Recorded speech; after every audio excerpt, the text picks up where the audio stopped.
Hello, everyone, and peace of the Lord to all of you. Please invite your friends. And if you are a Muslim, don't hesitate to join us as soon we open our Skype. You can call us and you can get us busted. Before we start, we have a Muhammadan in the chat, and he is so sure that Jesus is not God. And then he said that Jesus, he eat. We ask him, do Allah eat? Hey, Muslims, do Allah eat? No. Do Allah sleep? No. And then I asked him, do Allah breathe? What was the answer?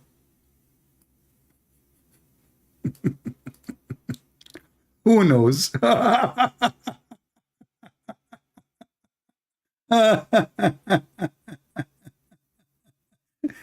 Nasim, your God Allah, he throw things outside, but he don't take anything inside. What the heck was this God?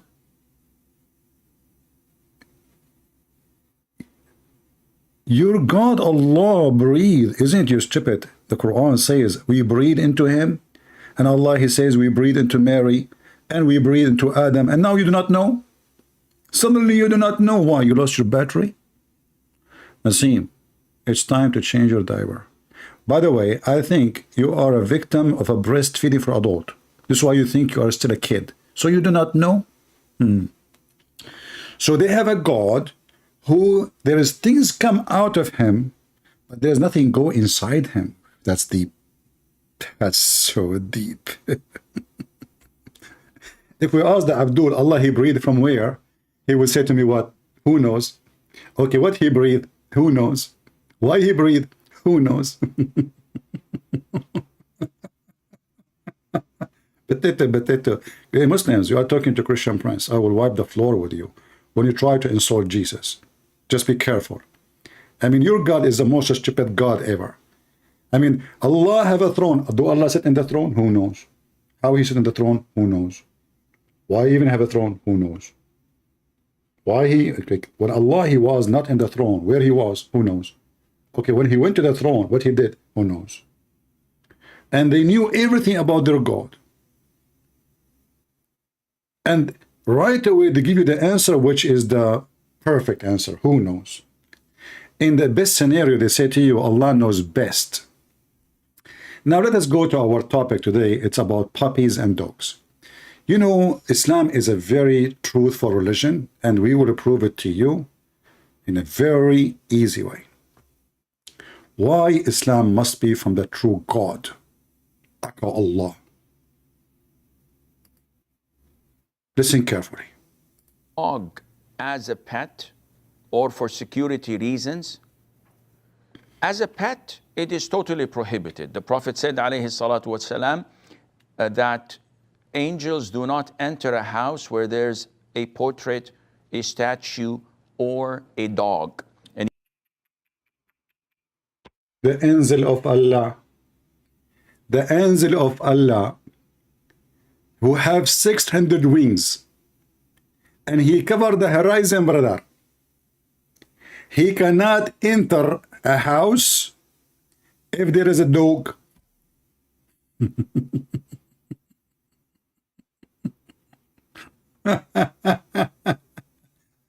Muhammad, he was not receiving Quran for a long time. And the people, they start making fun of him, says, hey, Muhammad, what happened? Your God, he left you? Where is your Quran, man? Maybe it's more Quran so we can laugh. Muhammad, he had to come with excuse. So he told them there was a dog under his bed. In different story, it says that it was a dead dog. Dead. So Muhammad told them that if you have a dog at your home, the angels of Allah will not enter your home. And by the way, this is proven to be scientifically, because it's very well known that angels, they have a phobia from dogs. Oh, dog, you know, I cannot get him, please, Muslims. I mean, is your dog, the angel of Allah, are they like feminine or something? I mean, what? The angel of Allah, he don't enter a house, have a dog? Is he afraid? I mean, so Allah, angel, he come to the prophet house, and he saw a very aggressive house. Sorry, dog. Look at him. The angel, he said to Muhammad, sorry, I cannot enter. I cannot. Come on, angel, you have to give me the Quran. People are waiting. Sorry, I cannot. You know, I'm the angel of Allah. I have 600 wings. I'm so powerful. I can destroy armies, but I am not strong in front of dogs. They can kill me. They can kill me. Come on, Jibreel. Come on. Here. Come on. Listen. Dog is just. We give him a piece of bread. He will say, you know, he will like you. Just get it close. No. Please. Give me away. I cannot. So the angels of Allah, they cannot enter a house because there is a dog. What the heck is that? I mean, this is wisdom. This is what they call it, whiz and dumb. So the guy is asking, you know, can I have a dog? Answer is no. Prophet of Allah says no. You know, angels, do you want angels to go to your house? If you want, if you want angels to come to your house to bring you the pizza delivery of the Quran, brother. You know, by the way, Muslims, are you saying to me, if I have a dog, then the angel of death, he cannot come and take my spirit? We found it. Guys, just get a dog at home. The angel of death, he will never get close to someone he have a dog. Listen carefully. Isn't it there a prophet, he says, angels will never enter a house has dogs? We heard it, right? I mean, if you do not hear it, we can play the game. It is totally prohibited. The Prophet said, alayhi salatu wasalam, that angels do not enter a house where there's a portrait, a statue, or a dog. Supposedly Muhammad is not a pagan. They have the black stone, they kiss it, they lick it, it's in the shape of a vagina, but he's against the statues, brother. Listen carefully. So listen. So now, according to the stupid Muhammad, if you have a dog, the angel of death, he cannot come to your house. He cannot. He can't even get close to your house. You can live forever. Tell us more, brother. More wisdom. And he said that whoever keeps a dog other than a dog of a shepherd dog or a dog for hunting or guarding, then each day out of his own good deeds, Allah will erase and deduct the weight of Mount Uhud of good deeds.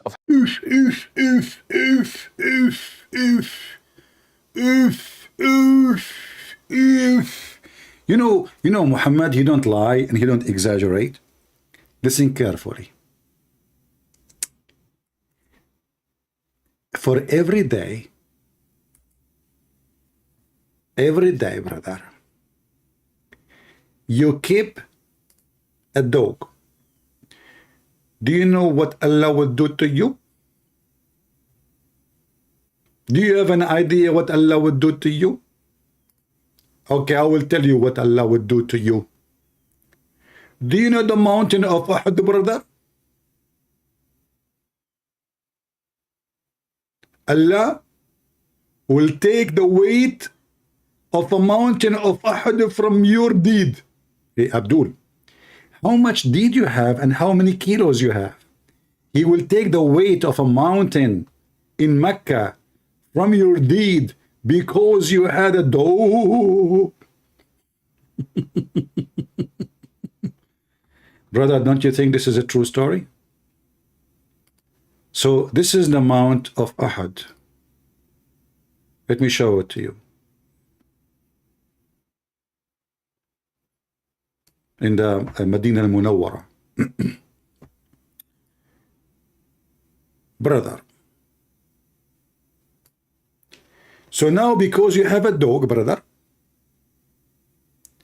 Allah will take equal weight from your deeds every day, what is equal to the weight of Ehad. Okay, Muslims, how many kilos during your lifetime of deed you do have?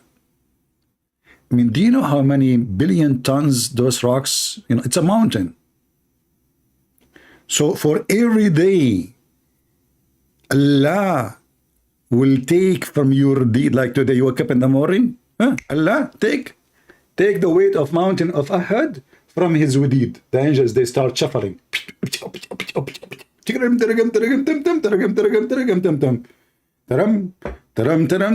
hold on. We need to do and rotate. Para, take, para. Para.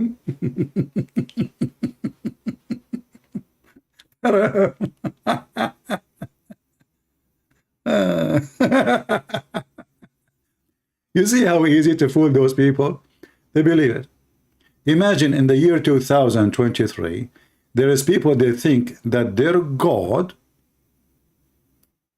he is anti-dogs, and dogs are very bad. To the point, this God, param, he have a phobia, param, you know, param. He have a phobia from those dogs. So because you have a dog in your home, brother, for every day,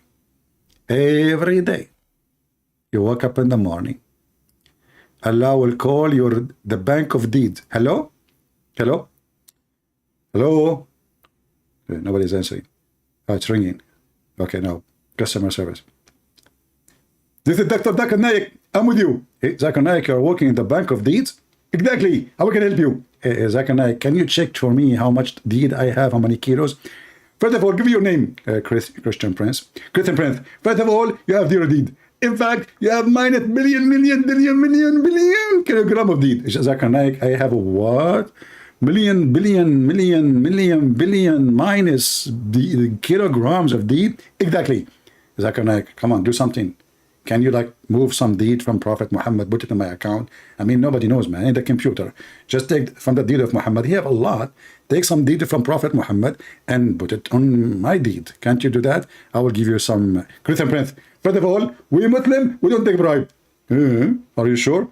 Okay, Christian Prince. First of all, if you can provide me unlimited supply of camel urine, I will do it for you. You don't take a bribe, but you take camel urine. Exactly. Okay, listen. So now, after you move those deeds to my account, and if I have a dog, what will happen? Christian Prince, I warn you, Allah will take from your deed and He will give it to me. He can give it to you. Why to you? I mean, what's wrong with you? Very simple. Because I'm a decent man. But you are the one who stole the deed from the Prophet. Muhammad gave it to me. How you are decent? Christian Prince, after I stole them from you, I kissed the black stone and Allah forgive everything. After you stole it from Prophet Muhammad, give it to me. You kissed the black stone and your sin is forgiven. Okay. So what about you put a dog at your home and, you know, at the end of your life, you go and kiss the black stone. Allah will put all the deed back? Christian Prince, first of all, it's legal. So what legal? What are you talking about? I mean, you just said you stole and you kissed the black stone. Allah erase your sin. Okay, if having a dog is a sin, well, I kissed the black stone and your sin is erased. Christian Prince, it doesn't work this way. It doesn't work this way, CP. So this is how stupid this religion. And now this guy, he will tell you actually a true story. Listen. Hunting or guarding, then each day, out of his own good deeds, Allah will erase and deduct the weight of Mount Uhud of good deeds, of hasanat. Deduct. A friend of mine, a relative actually. No way. Who has a Chihuahua. You are serious. And so many times our relatives tried to give him advice and he said, "No, it's cute, it's lovely." Stupid. He don't listen.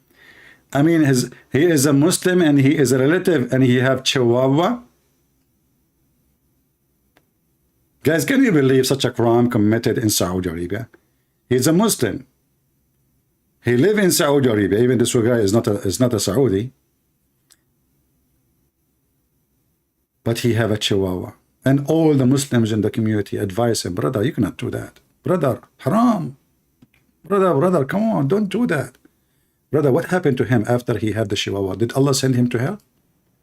Our relatives tried to give him advice and he said, "No, it's cute, it's lovely, it's this, it's that." So I said to him, "Listen, do you have enough good deeds every single day that would equal Mount Uhud in Hasanat?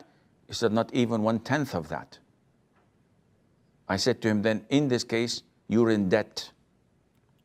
Because every day this is being erased and deducted from your good deeds. And this, my friend, means that you're in real deep trouble. Oh boy. So this is not permissible. Now, Guys, imagine you are a Muslim.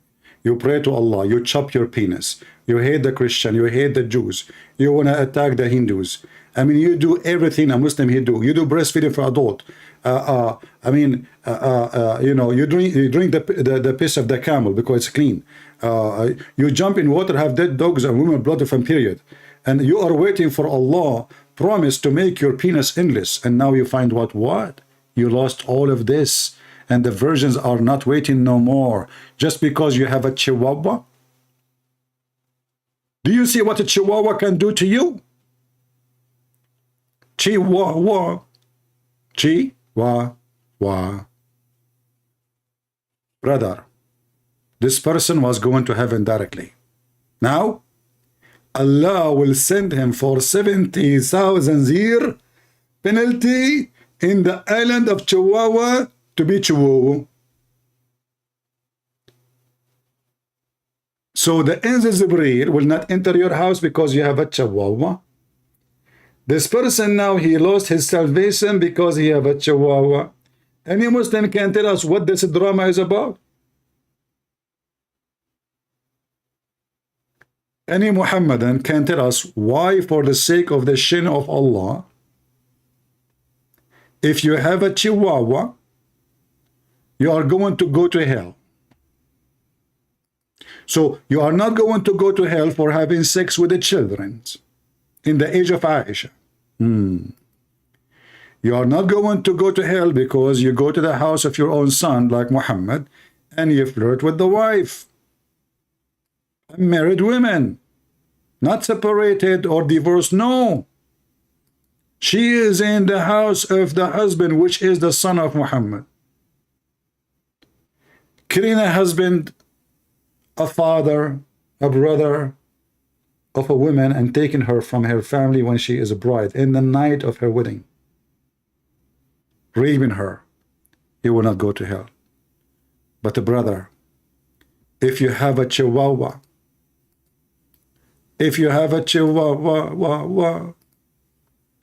can you imagine what will happen to you? Chihuahua. Chihuahua. Woo, wee, wee. Listen. And today, I found an article about a Muslim Indonesian ustad, which means he's a sheikh, you know, he's a sheikh.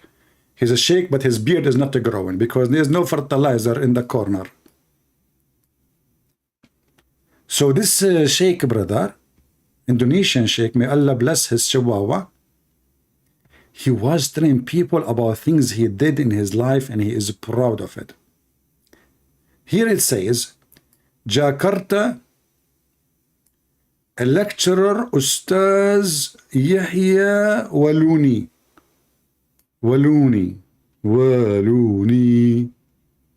stated that he had an accidental hit. He hit a dog.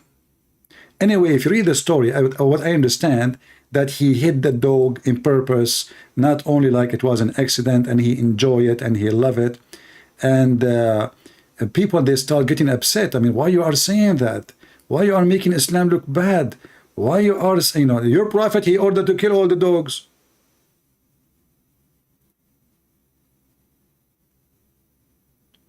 He appeared to be giving a lecture when he suddenly told me that he had accidentally hit a dog in commuting district. And then he continued here saying, the atrocity occurred when Yahya Walloni was leaving the lecturer location. He was driving in his own vehicle. Suddenly, he saw a dog, which he immediately crushed into a limb. Yahya Wallouni reasoned that he hit the dog because it was unclean.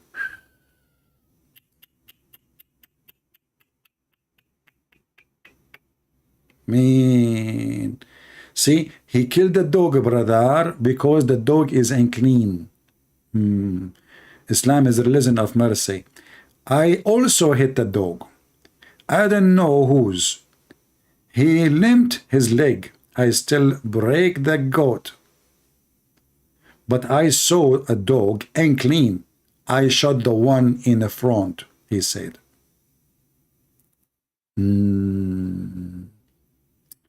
What a hero. I mean, you are the man. You are a hero. You are, man, you are the best of mankind. You are like your prophet. Anyway, so the funny is, when you read the article, I find it not only, I mean, I'm used to those things. Muslims, they believe in killing dogs. Muhammad, he forbade dogs to live in Medina and Mecca. So if they see a dog in Mecca or Medina, or they will kill it immediately. Immediately.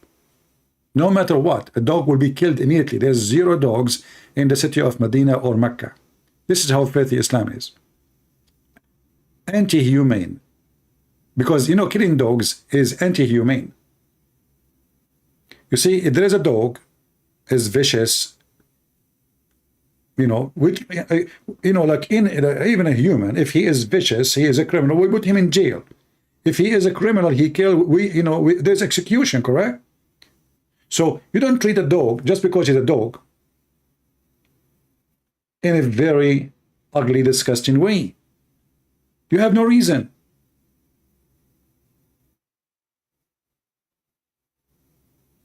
Human being will be treated bad only when he is a bad person.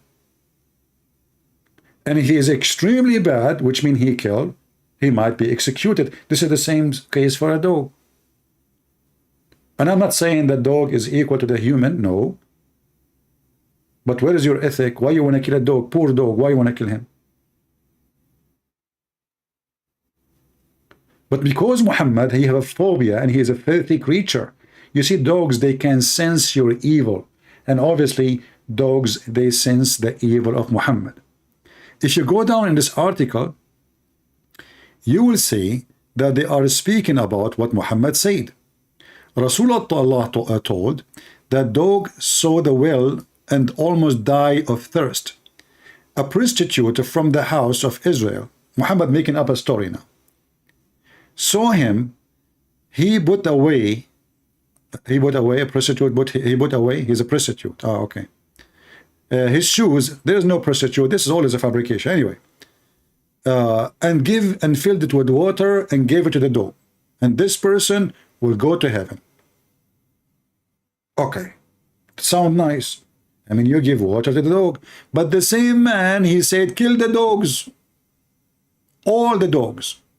When the people, they start complaining because they need them for guardian for their sheep and their cattle, Muhammad, he says, okay, I will make an exception. And here you will see they are saying they are giving you all reasons why dogs are bad, you know, like all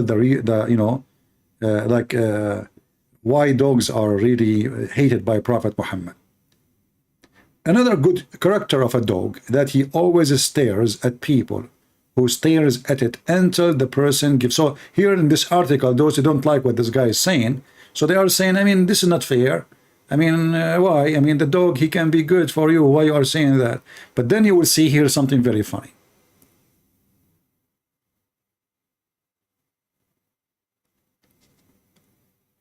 Meanwhile, now the revelation has been cut off because the Prophet Muhammad has died. This means, oh, let's go back, sorry. I think I missed it. Then what about the famous hadith from Al-Bukhari, history, which state that angels will not enter a house with dogs? Ibn Karish explained, according to some scholars, the angels referred to here is the angels carrying revelation, namely Jibreel.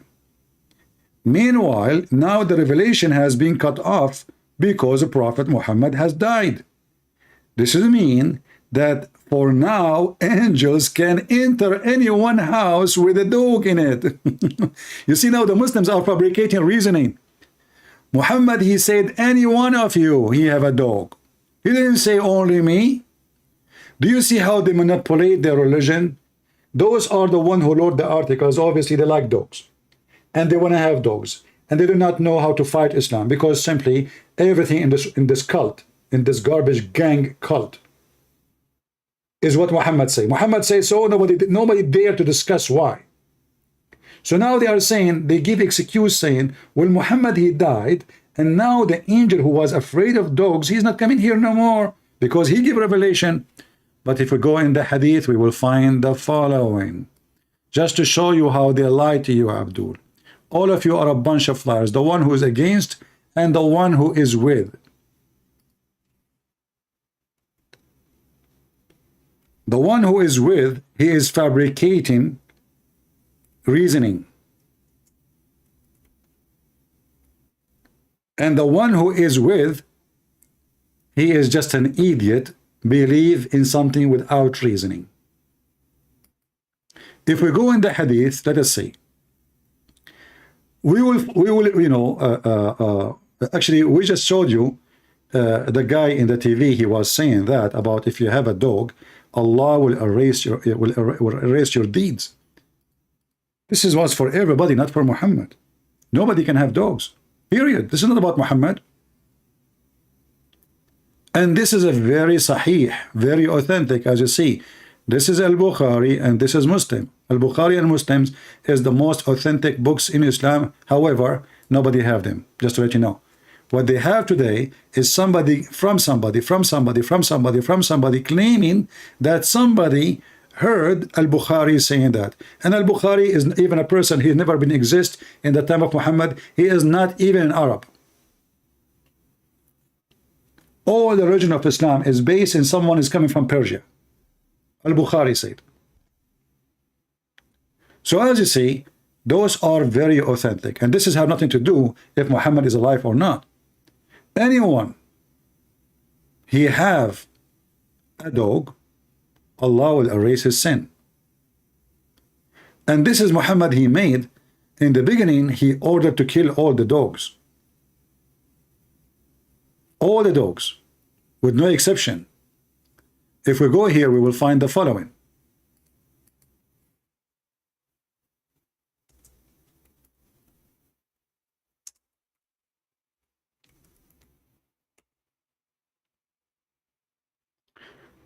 I heard Allah Messenger, police be upon him, commanding killing of dogs and the killing of a striped and short-tailed snake. All dogs. When people they start complaining, Muhammad he gave an exception. And because he's a racist, look, this hadith is no translation for it. Muhammad he said, kill of it every, especially of dogs, every total black dog and every black animal. Kullu aswadin bahim.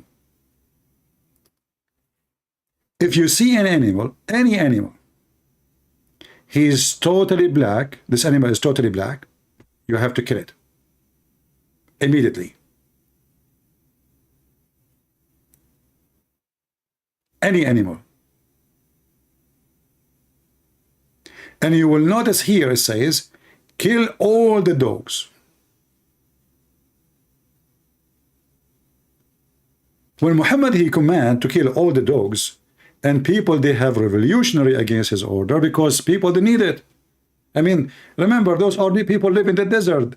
There's wolves, there is hyena, there is all kind of beast. Dogs is a necessity.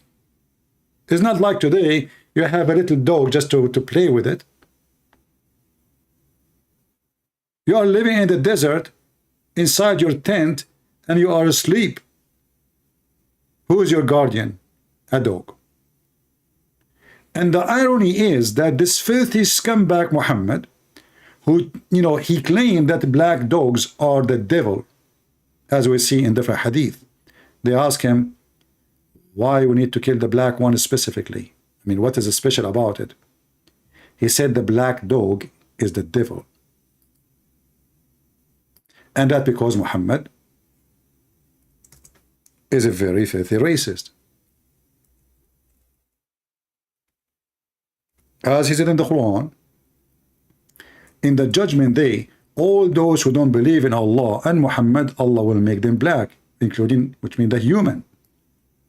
But those who they are black already, according to Islam, they are cursed, including animals. When they ask Muhammad, what is specific about the black dog? Why it is the one will make your prayer really bad? He said the black dog is the devil. A Muslim, he asked Muhammad, the fake prophet, saying to him, a man he asked actually, Abu Dharr. Abu Dharr is one of the very well-known companion of Muhammad, the father of the ants. They said to him, what distinguish the black dog from red dog or yellow dog? He said, O son of my brother, I asked the messenger of Allah as you are asking me. He said, the black dog is a devil. Somebody trying to call. Let us see.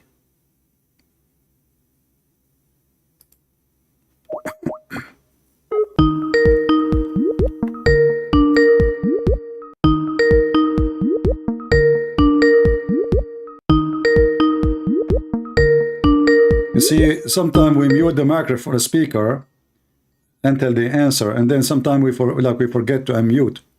But this Skype is really annoying, and now he's not answering. See, all this time we are waiting, this person not answering. All right. I will try to call him again in a few minutes. So as you see, this person cannot be from God. Dogs are like any animals. In fact, dogs, they can help a lot of people.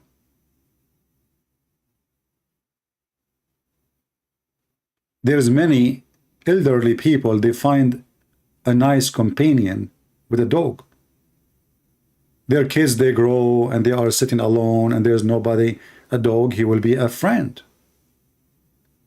Why this hate for a poor animal who did nothing to you? Because Muhammad is satanic. Dogs, they can sense your bad energy. So obviously Muhammad, wherever he go, dogs go crazy when they see him, for he's the devil inside him. Let us see. I will call him again.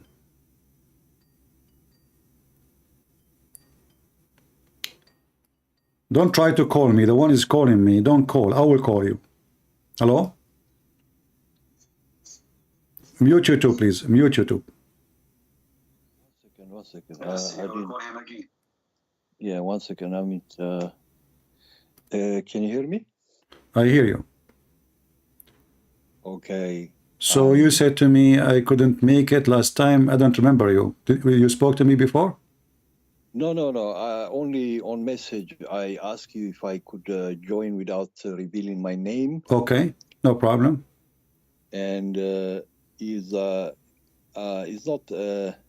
I know that you want only Muslims to call you, but I ask you because I have been, approached by Muslim people like they are like preaching to me, and I'm very ignorant about the Islamic religion. So are you a Muslim or not? Not yet, but I was curious, and before I make a decision, I wanted to ask you a few questions. No, I want you to convert first, and then you call me. No, come on, man. No, I want you to convert first. Don't waste my time, you see? Because I want you to get a long penis, and I want you to have to hate dogs, and then you beat your wife, and then listen, I want you to be a better person. You know, to be a better person, you convert to Islam, because I mean it doesn't make any sense to me. So did not make decision yet. And why you did not make decision? I mean, after what you hear here, you did not make decision. Listen. Everything I say is on the screen. You do not need to ask me specific question to make decision. Let me make, no, hold on. You convert to Islam first. Allah will increase the size of your penis. You call me. You say to me, Christian Prince, Allah made my penis endless. Then I will shorten it for you. Don't be like that, man. Don't be like that. Because you are not being mature. What do you mean I did not make decision yet? So all the garbage I'm showing you in the screen, and that did not give you the reason to say yes or no? I'm thanking you. That's why I'm thanking you. You know, since I've been following you, not live, but I watched your video. I even listened more than 7-8 hours of your videos. Okay, so what do you want now? What I can help you? You open my eyes. I just want to, you know, there is this guy. He always beats me with this reasoning. Okay. What is the reason? Give me the strong one. Okay, this reasoning he have, because I'm from a Catholic background, okay, and he keeps saying to me that you know, you are not obeying God, because as a Catholic you pray to the mother of Jesus, you pray to the angels. Do you know the prayer the Catholic they say, the one he called it to mother of Jesus? Yes, I do. Perfect. Okay, can you say it? Can you say it to me? I'm actually I know in Italian. Can I tell it in Italian? Okay, tell it in Italian. You know, bambino, go ahead. In Italian is Ave Maria. Piena di grazia. Stop. Okay, stop. You just said that you are asking Maria to pray for you. Yeah. So you are not praying to Maria. You are asking Maria, pray for me. So Maria is not the God. So if I say to you right now, pray for me, my brother. So all what I did, replace Maria by you. So I asked you to pray for me. You pray for me. I pray for you. So what's wrong with that? So this is number one lie. This is not a good reasoning. This is a stupid reasoning. First, when Abdul he speak to you, give him a screwdriver, the one he just handed you. You say to him, so are you saying, if I ask Maria to pray for me, I am being pagan? You Muslims, you ask Allah to pray for Muhammad. Who is the pagan?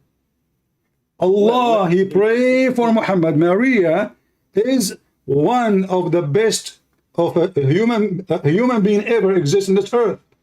Even the stupid Quran says so. So all what we are saying, pray for me. That's all.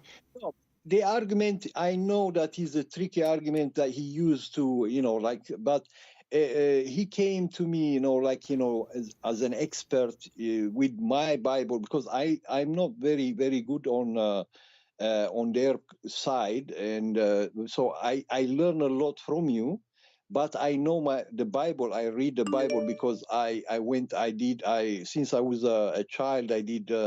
You know, well, for many years I didn't okay, practice. so no problem. No need to explain to me. So now, this is the first reason. It is stupid. In fact, they are the one who Muhammad, he intercede for them. Muhammad, in the Quran, the Muslim, they say in the Hadith too, that Muhammad is the only one who intercede for them. So if this is a problem, then they should not follow Muhammad. Well, that's right. But can you show me in the if he's okay with you, if you have time? I know it's a different topic, but that would be good for me to show him and say that, look, you know, you pray to Muhammad, for example. I don't know how I could research it, to be honest. But if you have time, maybe I can even you know, just tell him the name of the how do you call it, surah or something, if you have it in your hand. We have tons of places where Allah and the angels, they pray for Muhammad, as an example. Okay. And that make Muhammad the center of the earth or the universe. Right. Well, okay. And the other argument is... Hold on, let me show you. Ask me for reference, let me show it to you. Okay. Inna Allah wa malaikatahu yusalluna ala nabi, chapter 33, verse number 56. Allah and the angels, they are praying to Muhammad. The Muslim translation says blessing. That's false. The word salah is salah. Salah mean you pray. So Allah and his angels and all the believers are asked to pray and to salute Muhammad. So Muhammad is the center of the universe. We Christians, we don't ask God to pray for Mary. Why? Because Mary is the blessed Mary. So if you are blessed already, you do not need somebody to bless you anymore, because you are blessed by God himself. Muhammad, obviously, he is not blessed. So Muhammad is trying to get himself in a better place. He knew he is guilty. So he's asking the Muslim to pray for Allah, asking him to bless him, according to the translation. But the hadith, the Arabic word says, Inna Allah wa malaikatahu yusalluna ala nabi. Allah and his angels are praying on the Prophet. And here you will notice the pagan Muhammadan, they believe that Allah and the angels, they are doing the same act, which means both they can bless. Huh? There is nothing in the Bible where God, the Father, prays for anyone, right? You see, pray, my friend. The word pray, the word pray. Like the Son, he prayed to the Father. The Messiah, he prayed to the Father. But the prayer between the Son and the Father, this is the way the Holy God, he converse, he speak. It's a prayer. Or prayer mean is a holy talk. Holy talk. If a human being, he is praying to his God, then he is making a holy supplication, which means something clean, something pure. He's not asking for something bad. So from his heart, that's why it's called prayer. Otherwise, it's just a conversation anyway. You are converse with God, asking him for something. That's prayer. So it's a conversation. But because you are speaking to God and you are asking for something, that is a supplication between the one who created you and the one who is created. In the case of a Christianity, the Son, he prayed to the Father, for this is the Father and the Son, this is how they talk. But in Islam, how Allah pray, and he pray to who? Do Allah have a son, his name is Muhammad? And do Muhammad pray to Allah because he's the Father, and the Father, he prayed to Muhammad because he's a son? So they don't have Trinity, and it should not work this way. It should be only Muhammad praying to Allah. Because Muhammad is just a normal human being according to Muslims. He is not the Son of God.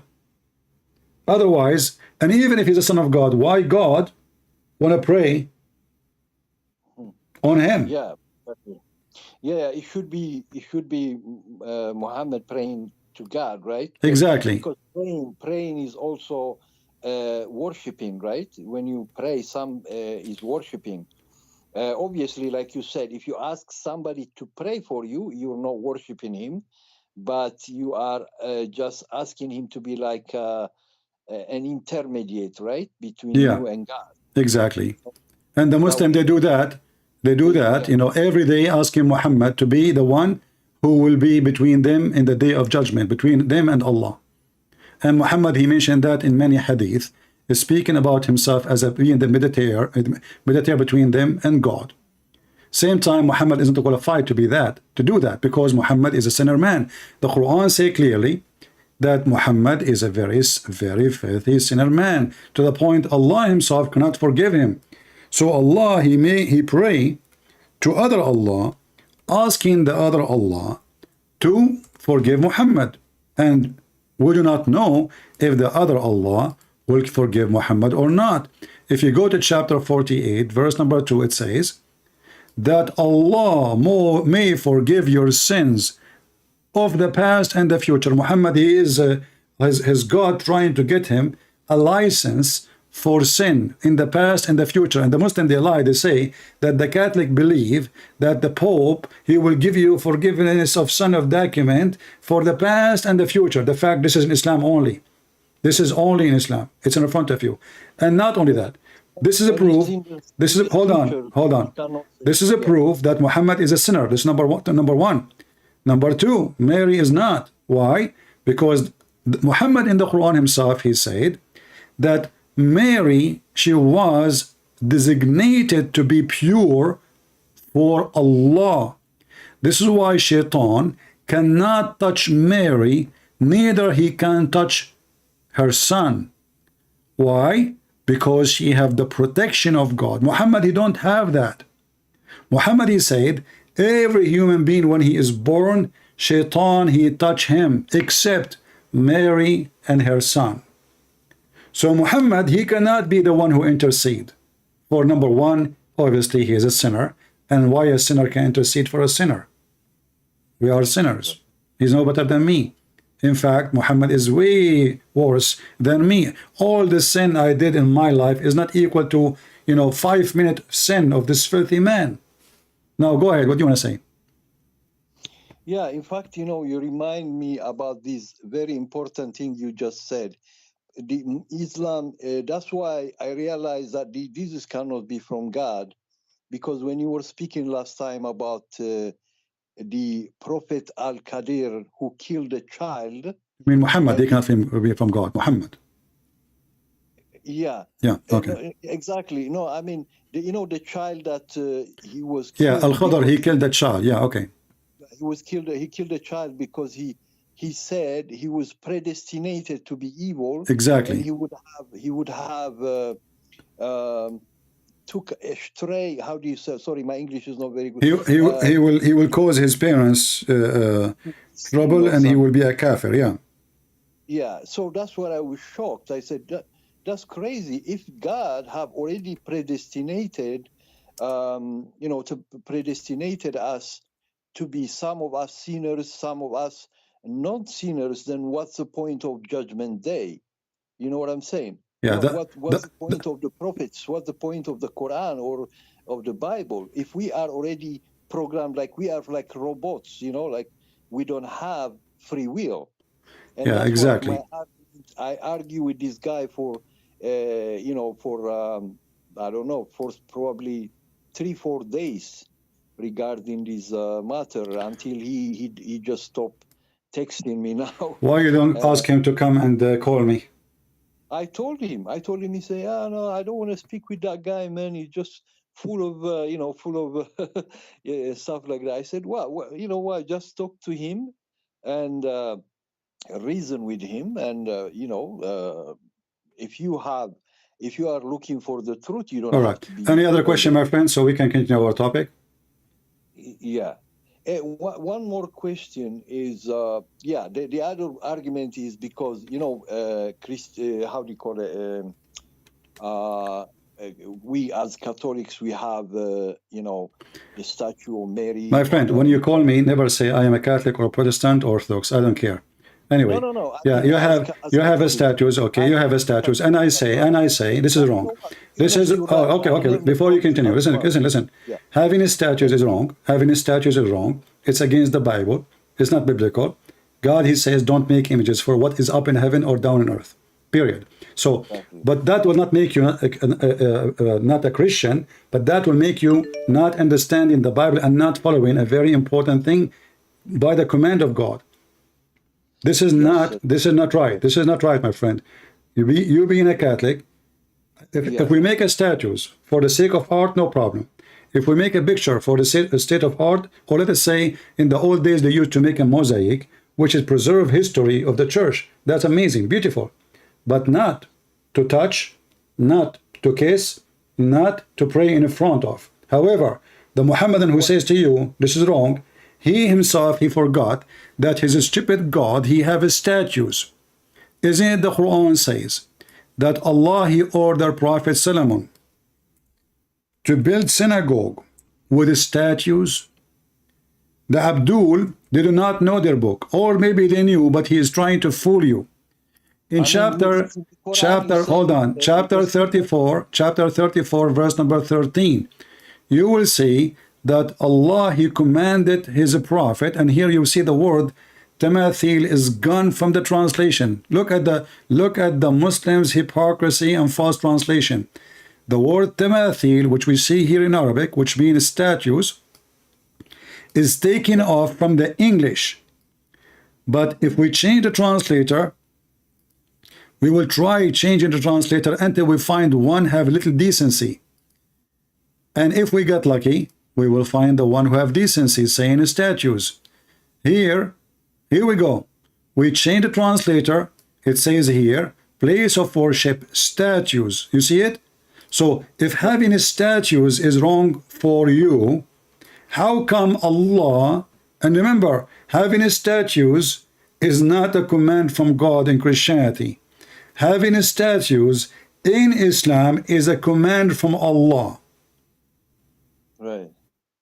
I told him about the statue. I said, we don't worship them. They are just a reminder, I like, know Catholic don't worship them. I know that. Yeah. But it is not why we need it anyway. I mean, what for? What for? What for? We do not need. He sent me pictures on my WhatsApp. Yeah. A lot of pictures of like the Pope kissing the statue of Mary, kissing the baby Jesus, and stuff like that. Okay. The answer is very simple. People, they do. This is a kind of tradition, and this is foolish behavior. Have nothing to do with God, and have nothing to do with even paganism. Why? Because if he is worshiping, everybody knows that this is just statues. No, everybody knows the Catholic, all of them, they knew it's a stone. You can break it, you can throw it, you can dump it, you can do whatever you want with it, and you can curve it again, and you can make the same statues as statues of Muhammad if you want. So we know that this is false reasoning. However, this is not teaching of Christianity. People, they do wrong, and when people do wrong, this is their wrong. But the Bible is our judge. Make no image for what is up in heaven or down in earth. The God command, dot at the end of the line. There's no more to say, there's no more to refuse or to discuss. Either you accept or you don't accept. So Muhammadan, as we show you here, this is the command of Allah, commanding Solomon to build synagogue full of his statues. And if you ask the Muslims, the scholars, those statues for who, they will say to you, those are statues for prophets of God. Prophets of God. So in the synagogue of Solomon, he have statues of a human being who they are prophets by the command of Allah. So if a Muhammadan is against statues, then he should go and burn his Quran. Anything else, my friend? Yeah. The paradox of this we have just discussed is when and when you tell them about the Kaaba, how do you call it, Kaaba stone, the black stone, because they go to kiss the stone and stuff like that. They react at the same way as as we Christians react regarding our statues. No, the different is nobody told you, not Jesus, not the disciple, to make statues, and nobody told you to kiss them. But Muhammad himself, he kissed the black stone. So there is a huge difference between nobody says that to me, but a prophet says that to me, and their prophet is the one who kissed black stone. Exactly. Yes. All right. Yes, Thank you, my friend, for calling. Thank you very much for your help, because you open up my mind for in general to know as well. Don't forget to convert to Islam, and that will make your pizza halal. No, brother, you have to take this a compliment. I am thanking you for my life, because Islam, I realize that your videos, they are opening people like us, because you think what they make you believe is that Islam is the same God, we worship the same God, and they come at you like that nicely, friendly, but they never tell you the things that you are telling us on YouTube, brother. So thank you for that. God bless you for your work. Keep doing that, and we will help you wherever we can, financially or by sharing your video, by supporting you. So you can donate a pizza before you finish. No problem. We take pizza. Take care, brother. Take care. God bless. Take care. Thank you very much. Right. God bless you. Thank you. Bye. Hey, Tony.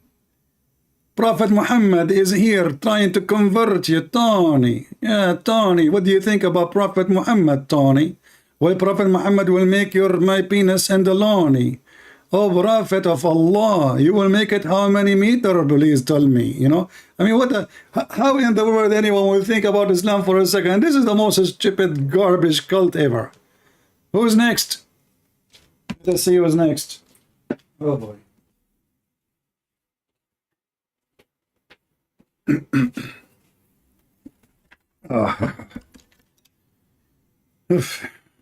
Let us see. Next in the line. Okay.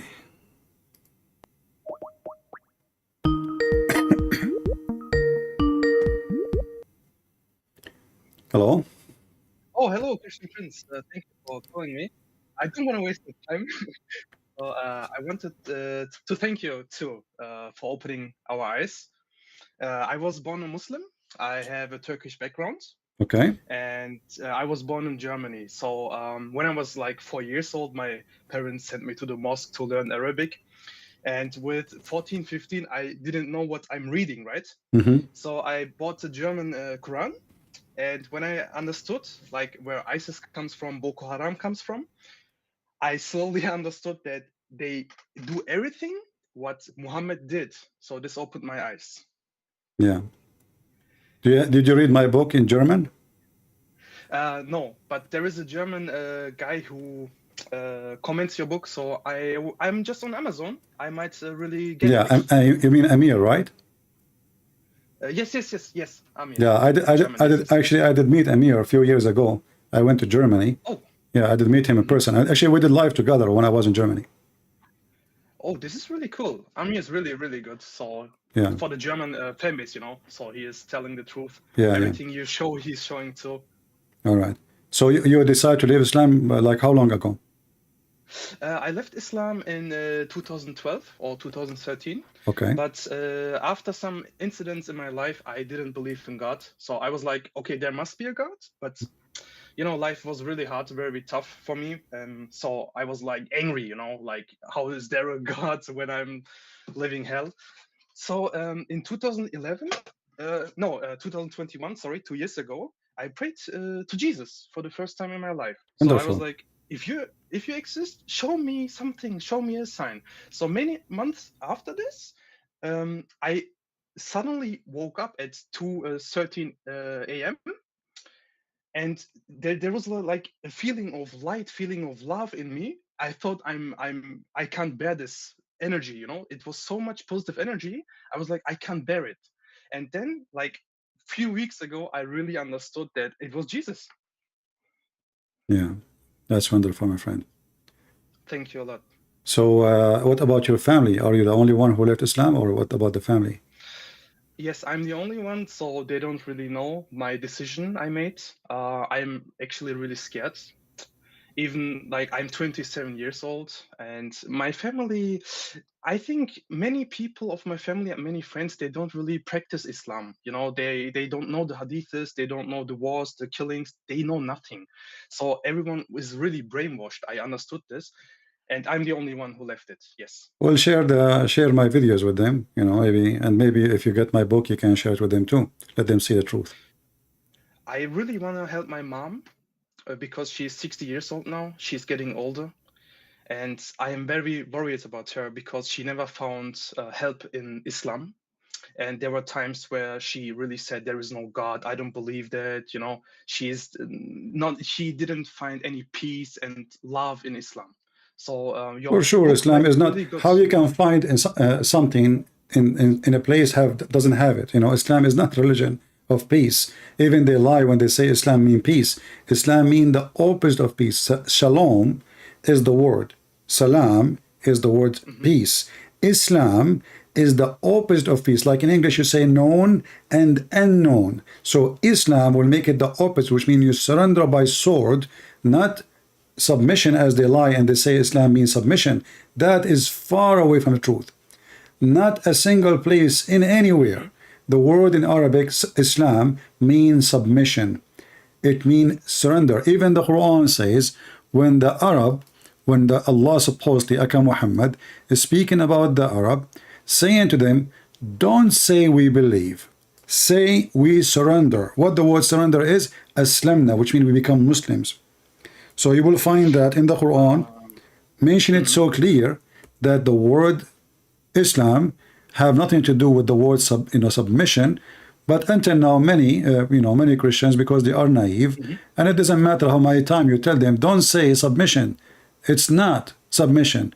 This is the Quran, chapter 49, verse number 14. It says, the Bedouin says, we believe, say, we have not, but you only say, which means you should say, we have surrender, between two brackets, into Islam, which means the word surrender is Islam.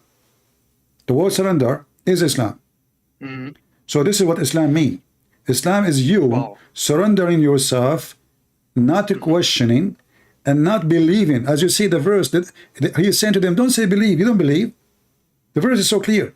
Don't say we believe, you believe not. And even faith never enter your heart. But you should say we are Muslims. So a Muslim is not a believer. A Muslim who is surrendered to the army of Muhammad because he's a coward. Wow, really good explanation. Really, really good. Yeah. It's insane because many people say Islam means like peace and, you know, everything's love and stuff.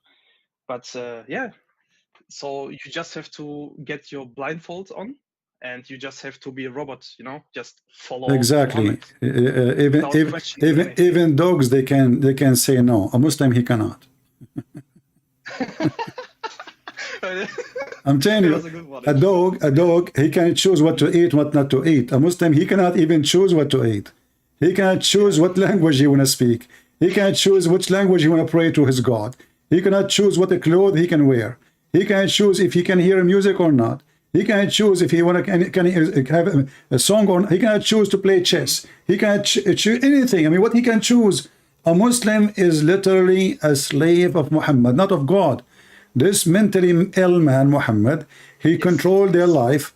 Even they are proud that the Prophet, he taught them how to do shit. Can you believe it? They are proud about it, as they are. Before Islam, Arab do not know how to do shit. Maybe before Muhammad, the Arab used to shit upside down. So they sleep in their belly and they shit.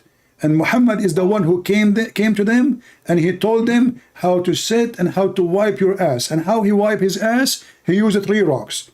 Before, the Arab don't know that. Okay. Yeah. Wow. Crazy religion, crazy cult. Yeah, anyway, my really friend. crazy. And I remember there was a hadith where someone came to Muhammad and told him, like, my brother has a stomach pain. And Muhammad told him to drink honey. And he came back like 2 times or 3 times. And at the end, he said, like, your stomach is a liar, you know? Yes, and because he got the man. Yeah, he got angry because the guy is not recovering. And now he felt like the guy accusing him that he's a false prophet. So he told him, your stomach is lying and Allah told the truth. You know? Wow. Imagine this is happening to Jesus. You know, imagine Jesus, he said, go and you are healed. And then the guy come back to Jesus, says, you know what? I'm not healed, Jesus. Hello. You know? And Jesus said to him, okay, go. You are healed again. You are healed. Okay. And then he come back and he said, I'm not healed, man. I'm just more sick now. He said, like, I told you, go, you're healed. And he came back again and Isa, he said to him, you are not healed. Your stomach is lying to you. And Allah told the truth. Yeah. Oh, man, this is so crazy. And I remember the man didn't come back to Muhammad, and I think Muhammad told the people, "Look, he is cured. You know, he's everything is fine. This is why he doesn't come back." Man, and this is in the Hadith. Brother, you know? This is in the Hadith. They claim he never come back, mostly because he's dead. You know, the guy, his brother is dead, and this is the story for Muhammad. Okay. You know, so he gave him and he drank it and he cured. You know, this is what they claim, he cured. But the fact, the guy, he keep coming and he will never dare to come again because they will kill him. The guy, he just accused him that his stomach is lying. What kind of a doctor this doctor is? I mean, imagine your doctor saying to you, your stomach is lying and Allah told the truth, okay? Yeah. Yeah, now go. All right, my friend. Shakuzal for your call. And God bless you. All right. You too, man. Thank you a lot. Take care. Happy for you. Take care. Yes, thank you. All right. Let us take the next.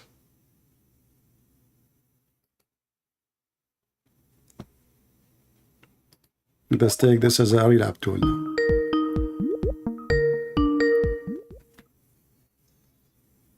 Yes, Abdul. Are you with me? Abu Batata. Abu Batata, huh? Okay, hold on. Okay, what Abu mean? What Abu mean? Brother, you've been lying a lot What today. what Abu mean? What Abu mean? How many times I told you? How many times I told you? Anything you say to me when you start, we will start with. So Brother, what Abu mean? What Abu mean? brother, you're lying a lot. Don't tell me. Don't tell me. Brother. You said Abu Batata. What Abu mean? Abu Batata. That's you. What Abu mean? What Abu Huraira mean? The father of the cats.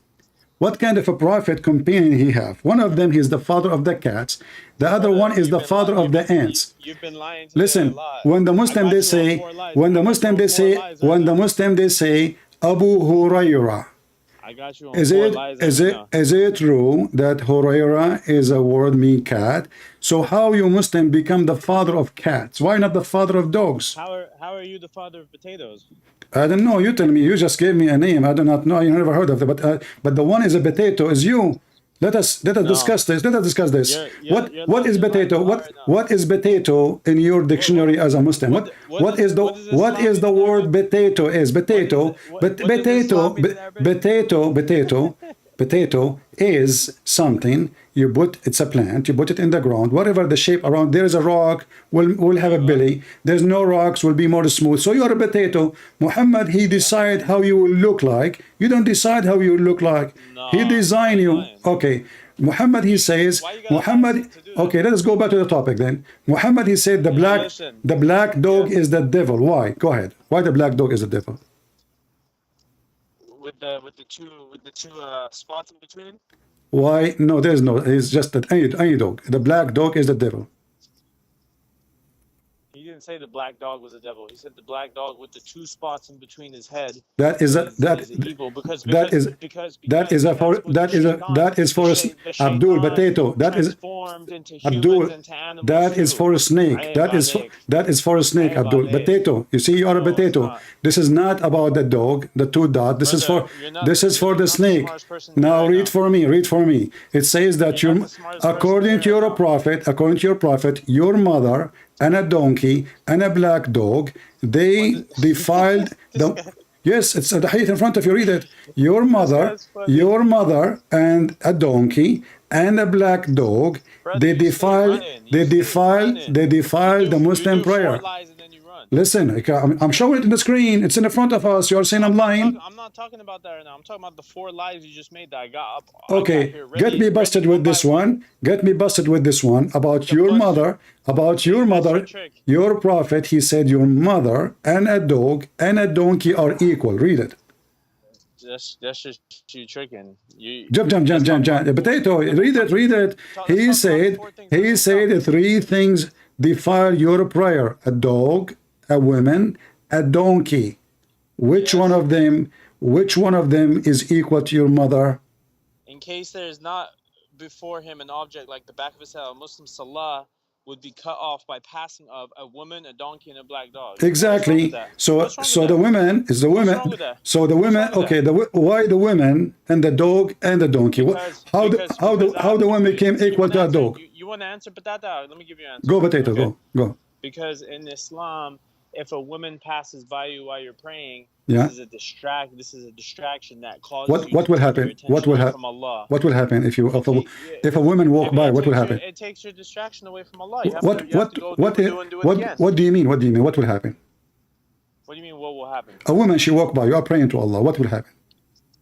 She walked by. It's a distraction. It's just like if I walk by you when you're praying. So why? So but if okay. So if a man walk by, you are fine. But you know this too. Huh? You know this as well. You're Arab. Okay, so hold on. So a man walk by, the prayer is not disturbed, but you are disturbed. So how come if a woman walk by? You know why? Because we're not gay. We don't. So you are saying that Muslims, when they pray to Allah, their eyes looking for any ass walking by. Okay, hold on. Okay, hold on. So you are saying, okay, hold on.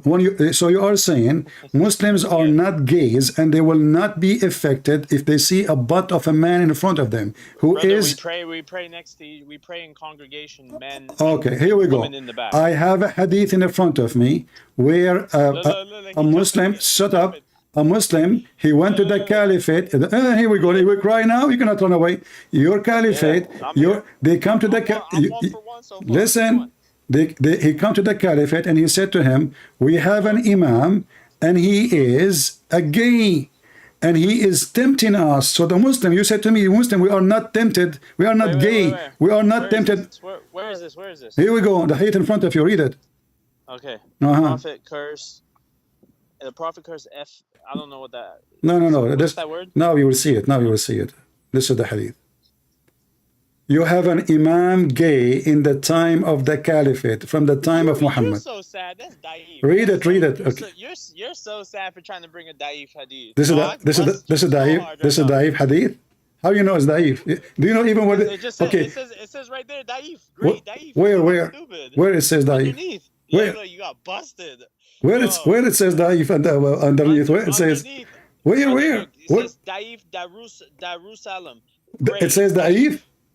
It says daif there. If one man says to another, "Oh, effing one," this one, right?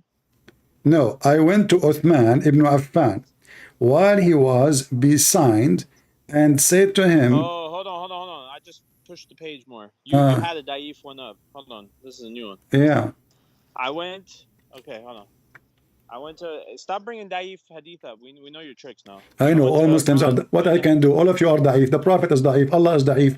Jibril, he can't even. Jibril is daif. He can't enter a house, have a dog. Daif Jibril. Come on, man. Okay, read. Anyway, okay. I went to Uthman bin Affan while he was besieged and said to him, "You are the chief of all Muslims in general, and you see what has befallen you. We are led in the salah by a leader of al-fitan, trials and affliction, and we are afraid of being sinful and following him." Uthman said, "The salah is the best of all deeds. So when the people do good deeds, do the same with them." Lift the screen up. You go down. Move your head. Bro, you have your little logo in the way. Try not to look from my knee, side. Move. Okay. Now you see it? Okay, now you see it. Okay. Stop being funny. All right. Okay. No, read loud. I want to hear you. Come on, read it.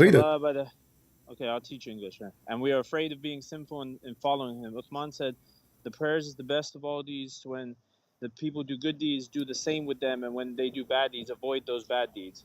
What's wrong with that? Continue. What's wrong with you? Continue. Azuri said, "In our opinion, one should not offer salah." Push the screen.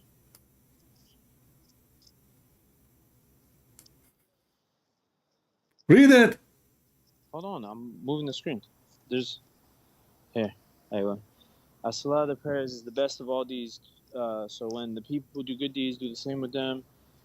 Hold on, the screen's not moving. Yeah, you are not moving too. Your brain is not moving. Read it. Here we go. Huska is stupid. All right. The bad deeds, as Zuri said, in our opinion, one should not offer salah behind an person unless there is no alternative. Behind what? Behind what? I don't know how to say that word. You do not know how to say that word.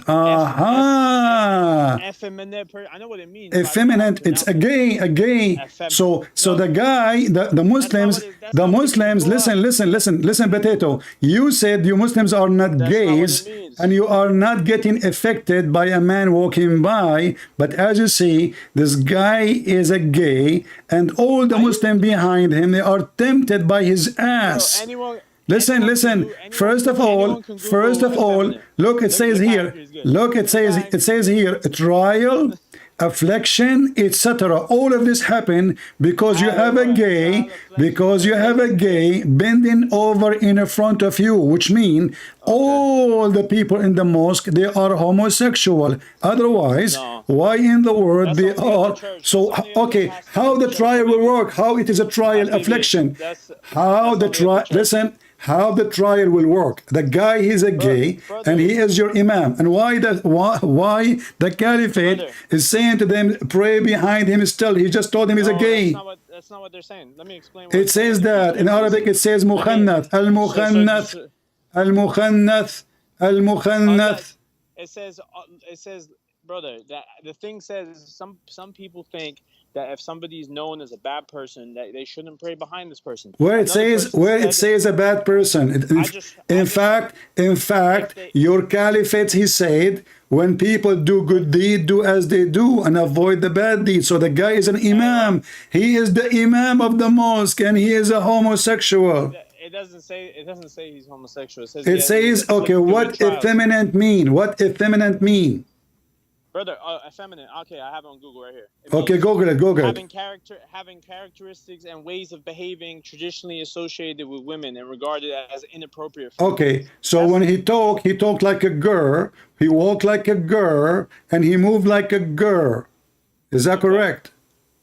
So he's a fruitcake. Okay, we got it. So now the imam is a person who talk like a girl. He act like a girl. He dressed like a girl. He have a makeup like a girl, and he is not a gay for you. So no, the question is, it is you. It is you who debunk yourself, because I ask you why the dog and the why the black dog and the donkey and the women. You said to me, the man, if he walk by, we get disturbed because we are not gays. You are the one who mentioned gays, not me. You forgot. Number two. You know, who is the caliphate? The one is called Al-Madhoon. You know, there is a website, it's called the Shia website, Shia Pan. Go and see. Don't tell me about Shia. Don't tell me about Okay, don't go there. Go to my book, Sex and Allah, and see all the family of Muhammad. All the family of Muhammad are homosexual. Listen, do you kiss a man down his belly in Islamic tradition? Do you kiss a man down? I mean, you lived with Arabs, no? You tell me. Kiss a man? Well, I am asking you, do you kiss a man as a Muslim? No, we don't. I mean, we don't kiss. I've never kissed a man. What about kissing him down? What about kissing him down his belly? What about kissing him down his belly? Kissing him down his belly. Oh, I know what Sunday. I know what you're talking about. You know? That's a specific situation for a prophet. It's specific situation. So the prophet, he start playing foreplay with the guy who is a gay, and he was rubbing his back with his chest. Listen. He was rubbing his back with his chest, and the man was topless. And then the prophet, the man, he said to the prophet, this is not fair. I am topless, you are not. So the prophet, he lift up his t-shirt, his shirt, and now both of them, they are naked. And the man embraced him and began to kiss his side. In fact, it says his belly. Okay, and he said, prophet, this is what I wanted. Brother, why you keep... And this is Sahih. Brother, this is Sahih. Come on, bring it up. Sahih. Wearing a shirt, but I'm not. The prophet then raised his shirt, and the man embraced him and began to kiss his side. This is talking about the prophet poked him. This is the story I know. When the prophet, I don't know if he hit him, but he got him, and then the prophet said, if you want to do a retaliation, you can hit me back. This is not you kiss me, I kiss you. What hit me? What hit me? Where is the hit? What are you talking about? Brother, I know this don't tell me, brother. Listen, where is the hit? You are making it as they were fighting. Okay, I'm going to call you Hamara from now. Listen. You want to talk Okay, you want to talk about Hamara? Let us talk about Hamara. Hold on, you just mentioned the word Hamara. I told you before, anything you say to me, any word you use, I will abuse you with it. Listen, Hamara, you're a prophet, he said, take your religion from Hadith Humayra, which means take your religion from the Humayra, Aisha. Your prophet called Aisha Humayra. I can show you the hadith. Show me. Okay, I will show you. Okay. Okay. I will show you. Okay, now answer about this one. Answer about this one. What happened exactly? And I will show you the Humayra. The one that you just brought up now? Yeah. Brother, it's easy. They were talking, right? And the prophet poked the guy in the ribs with a stick. And then he said, you could take retaliation. He said, take retaliation. He said, you were wearing a shirt, but I'm not. So the prophet raised his shirt, and then the man kissed him because he didn't actually want to get a retaliation. He wanted to show him how much he loved him. You know, in Arab culture, in Latin culture, in these cultures, that when you love somebody so much that it's not like a gay thing. You know it's not like That's a gang thing, but he was rubbing his chest, naked chest, with the chest of the prophet. And you're a prophet, he left up he left up to his t-shirt, his shirt. No. Yes, it says that. And the guy, he was kissing him down his belly. He was kissing him. Are you perverted? Are you perverted? Not kissing. He kissed him once, Where? He kissed him once. He kissed him once, not two, not a three. Okay, read for me. Let us go now to Humayra. You are the one who mentioned the Humayra. Yeah, Humayra. Yeah, Humayra. Your prophet was talking to who? Who called her Humayra? Who is the Humayra? Bring the hadith. I'm busting you. It's in the front of you. It's in the front of you. Come on, let's do it. Who is the Humayra? Your book's selling no copies after. Who is the Humayra? Let me see. Don't bring me Arabic. Put it in English. I thought you know Arabic. Yeah, but I'm but not. How you understand? I have to show you the word in Arabic. Humayra. In English, I have different word. Oh, why is it a different word? Because you Muslims are, okay. Aren't you? Okay, when you spoke to me, aren't you the one who used Arabic word when you call me name? So I'm showing you the same word. So now you are saying to me, you can call it, but you cannot read it. Donkey. Yeah. Like your prophet. Your prophet do not know how to read his name. Just go. Let your dad call me. I told you many times. If you want to call me, let your parents call you. Don't call me alone. You know? Potato. Do we have any sheikh here? You're a prophet. He called Aisha Humayra. Go. Don't call me. I told you, I want your parents. Don't call me alone.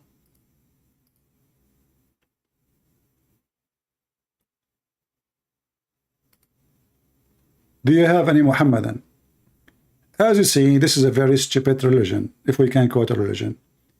Penis, superstition, a false prophet who cannot explain why he cannot make Quran, and now he claimed that it's a dog, and if you have a dog, Allah will punish you, brother, and the dog become the enemy of Allah. And let me give you an advice. Tell me who is your enemy, I will tell you your size. If your enemy is a dog, that means you are a dog too. If your enemy is a lizard, that means you are a lizard too. Those are the enemies of Allah. A lizard, a mice, a dog, and a woman.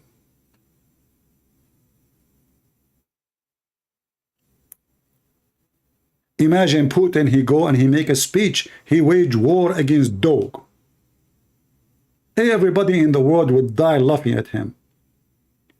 Your God, he cannot deliver his revelation because there is a dog under the bed of Muhammad. The Prophet said, alayhi salatu wasalam, that angels do not enter a house where there's a portrait, a statue, or a dog. And he said that whoever keeps a dog other than a dog of a shepherd dog or a dog for hunting or guarding, then each day out of his own good deeds, Allah will erase and deduct the weight of Mount Uhud of good deeds, of hasanat. A friend of mine, a relative actually, has a Chihuahua in his house. Brother, can you believe how a Chihuahua can destroy your life, brother? You pray to Allah 5 times a day, brother, and you take shower with dirty dog water. I mean, Muhammad, listen carefully. Muhammad, he prepared himself for ablution. Would water have dead dogs? Dead dogs, not alive dogs. And it's okay. Read it. Muhammad, when he want to pray to his God, what he do? He come to the water, bi'ur bida'a, which means the whale of garbage. That's what bida'a mean. The whale of garbage. Bida'a mean garbage. So he come to the whale of bida'a, which is a whale, which into menstrual clothes, dead dogs, and stinking things were thrown. So how Muhammad now, is the Quran is going to flee from him? Muhammad now is going to pray to Allah. Is Muhammad going to receive inspiration from Allah after he had showered with dead dogs and women of blood from period? What a shampoo, man. This is the best shampoo. By the way, we Arab, when we go to the grocery store, we ask them, do you have shampoo? They say, what is that? Shampoo, shampoo. The one, you know, for your hair. Ah, shampoo. No shampoo. I don't want shampoo. Shampoo, please don't give me something wrong. Okay, do we have shampoo for... Okay, we have shampoo for cats, dogs, human. What do you want? Do I look like a dog? What's wrong with you? Oh, okay, take it easy. Take it easy. Okay, you want shampoo for a human. So, this man, Muhammad, he have a shampoo. Not shampoo. And his shampoo is dead dogs and women blood from period and garbage. شود أبو الشود. هذا النصراني عم يحكي عن الإسلام ما له قدران يدافع عن دينه. What kind of Arabic this Arabic is? It sounds like you are throwing rocks, my friend. Guys, this guy, he just got me busted in Arabic. He said this Christian, supposedly, he is not able to defend his religion. So he's talking about Islam. Just to show you how stupid you are. يا حمار. وفقا لكلامك أنت من يهاجم دين الآخر لا يستطيع أن يدافع عن دينه. هذا يعني أن رسولك حمار. كونه عاجز عن الدفاع عن دينه يهاجم دين اليهود والمسيحيين. فمن هو الأحمق؟ أحمق أنت يا هذا. ذهب حمارا ولم يعد حصانا يا بغل. Sorry guys, I was speaking to him in Arabic, so he might learn something useful.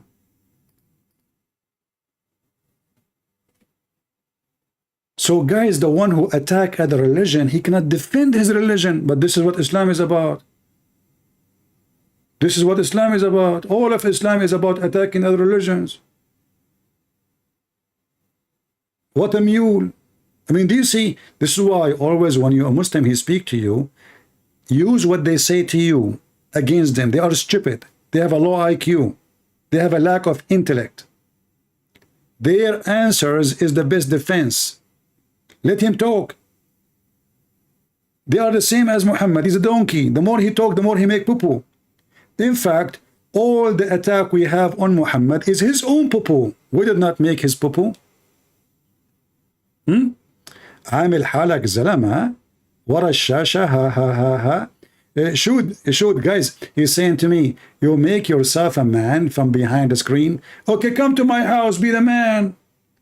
يا ابن المتع تعال إلى منزلي هذا وأرني من الرجل وسوف نجعل منك خراء مسهولا وكان قولا مفعولا وهذا جبريل البهلولا يأتي بك إلى بيتي يا صلصولة. Be a man. You're speaking from behind the computer. Come to me if you're a man. What about you call me right now, you open your camera and you tell me what you want to do to me if you come to me, and we will see who will come to who. Can you do that? As long as you want to like be a man and show yourself, that means you want to do something to me, right? So do you dare to call me and open your camera? صالوك هل تجرؤ يا هذا أن تتصل بي على سكايب وتفتح الكاميرا وتهددني إن كنت رجلا؟ أنت صالوك. أنت صالوك ومجعلوك جبان. إن كنت رجل هددني على الكاميرا. يلا تعال تعال تعال تعال يا صالوك. You will never dare because you're a potato. Open your camera, call me in Skype and make a threat to me. Do you dare? And then let us see who will come to who. بطاطا. إذا كنت زلمة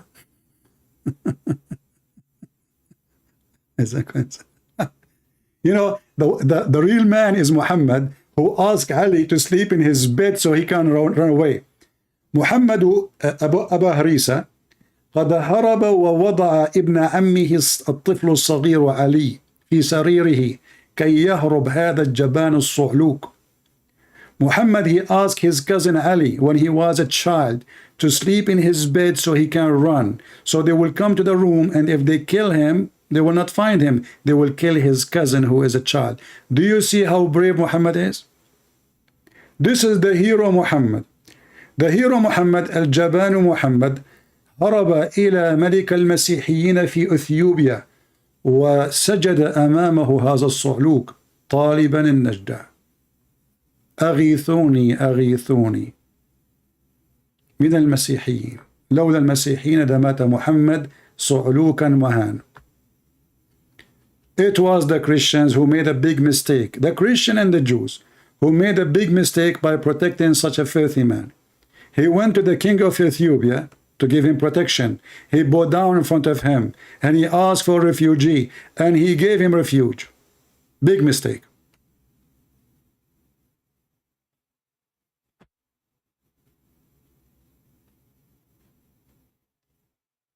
He is saying to me, he have his poo-poo over the one who taught me English. Most of my English have wrong grammar. My friend, let me answer you. خراي على اللي علم رسولك العربي. إنا علمناك القرآن وكان كتابا للنسوان. امرأة وهبت نفسها للنبي يستنكحها من دون المؤمنين. كتاب الشياطين. قل معي آمين يا هذا. So guys, he is so angry because my English is not good. Your prophet do not even know his Arabic. He can't even write his word, his name in Arabic. If we ask Muhammad, hey Muhammad, Habibi Muhammad, come here, Jack Shalom, I talk to you. Can you write your name in Arabic? Muhammad will say, no, I do not know my name. Okay, can you write one letter of the Quran? He will say, no, I am illiterate. And you see how stupid the Muhammadan, they will make fun of you. If you speak Arabic, they will make fun of you. If you don't speak Arabic, they will say you do not know Arabic. If you speak perfect English, they will say you do not know Arabic. If you speak perfect Arabic, but your English is not good, they will say, see, your English is bad. Like Mimi Hijab, he want to teach David Wood Hebrew and Arabic. And Allah, he pray for, not to. Suppose that will make a difference. Oh boy.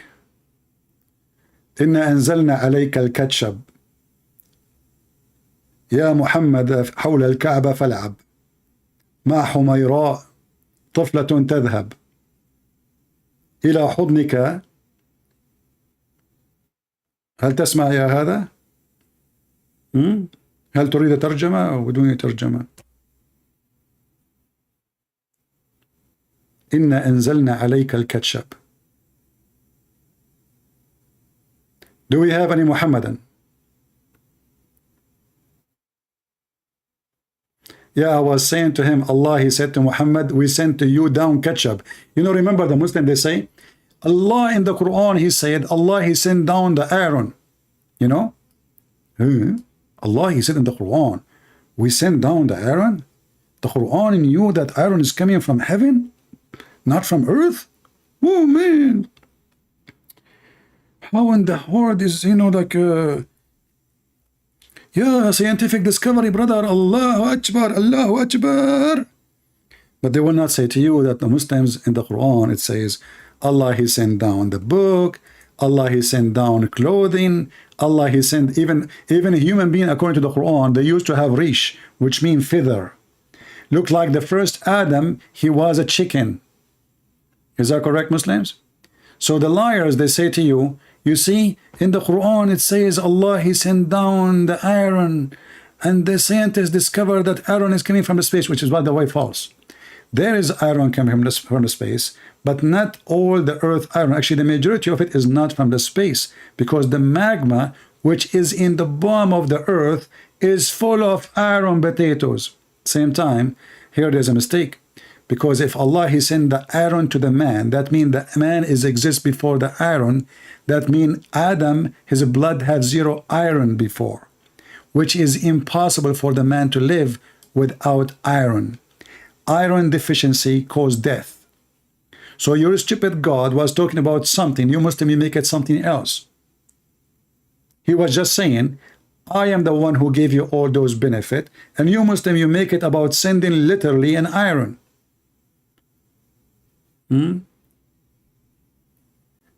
أرنوب يا ابن المتعة أتيناكم في العراق وفي أفغانستان وفي السعودية وفي سوريا وفي هل نسيت زعيم القاعدة؟ أطعمناه للسمك. هل نسيت قائد الخليفة المختار القرشي قتله كلب أمريكي؟ هل نسيت أنت من أنت يا هذا؟ صعاليك. He is saying that they are, they are the brave. We are speaking from behind the screen. I was just told him, we came to you in Iraq, you hide. Do you remember where Saddam Hussein was hiding? Saddam Hussein, خليفة المسلمين في الجورة المفجورة مع الصراصير. All of them, they are heroes. When the American Marines, they came, they are in the hole. The same as Saddam Hussein, the same as Al-Qaeda, what his name, Osama bin Laden, the same as Zawahiri, the same one after one. Who is the coward? You attack civilian, you attack farmers. When real armies come to you, you run, you coward son of Mut'ah. If you have a bad memory about where we found Saddam Hussein, just to remind you, he came out like a monkey. Oh boy. The caliphate of the Muslims, who will destroy America.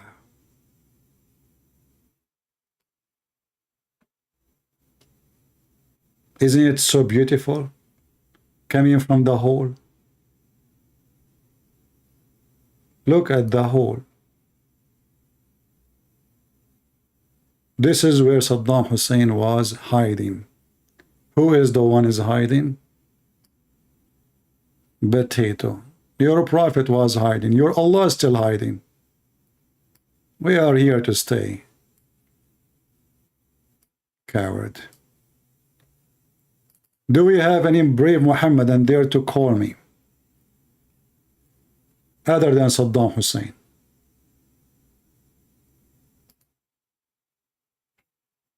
Muslims only, please. A Muslim, he said to me, you are the biggest what? He is insulting. Cat beat down the East Coast. Cat beat down the East Coast. That's deep. Okay, let's call this guy. I'm interested. This guy, he is like, he claimed to be brave and something. Let us call him.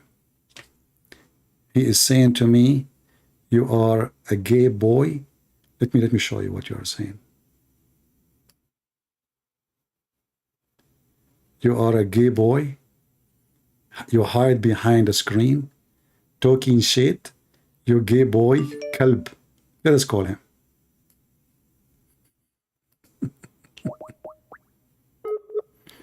Just to release the anger, from their chest. Poor people. Let us see if he dare to answer. And maybe he is brave enough to. He did not answer. It says he is not online. Look, even they don't even dare to use their real Muhammadan names. He called himself Mike, Michelle. I mean, do you see how brave you are? As long you are brave and you don't care about who, you know, I mean, you are talking to who, what you want to say, why you are changing your name, and why you don't call me and show me yourself in the camera. I want to see how brave you are. And look, I called you, no answer. Why? Because you are brave. No answer. Oh, he's trying to call. Hold on, let us call him.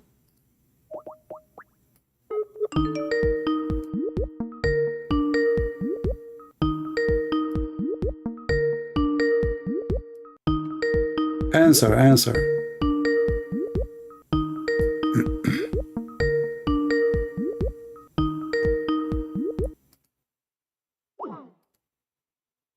Call declined. See, potato.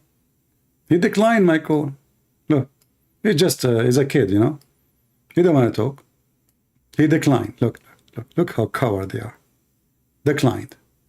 Potato, let us block you. Potato like your prophet.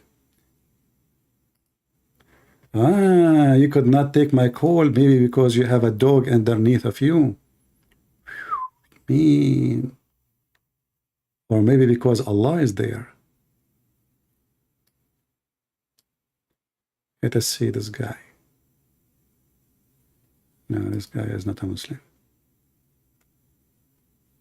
Do we have any Muslim who would like to call us?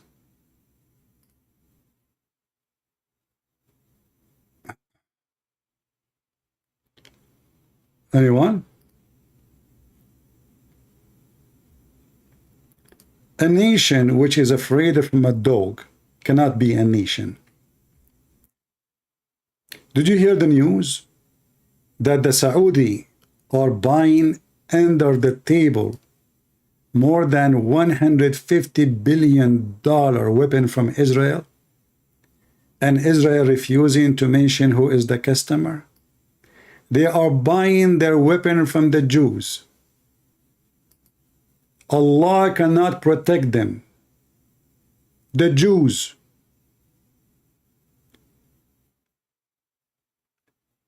The Prince of Emirat, he is depending on the Jews to protect Emirat.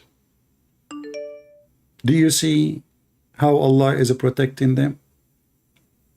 This is the same guy. He's calling again. I told him not to call unless his parents with him. I don't know. Should I take him? I will give him one more chance.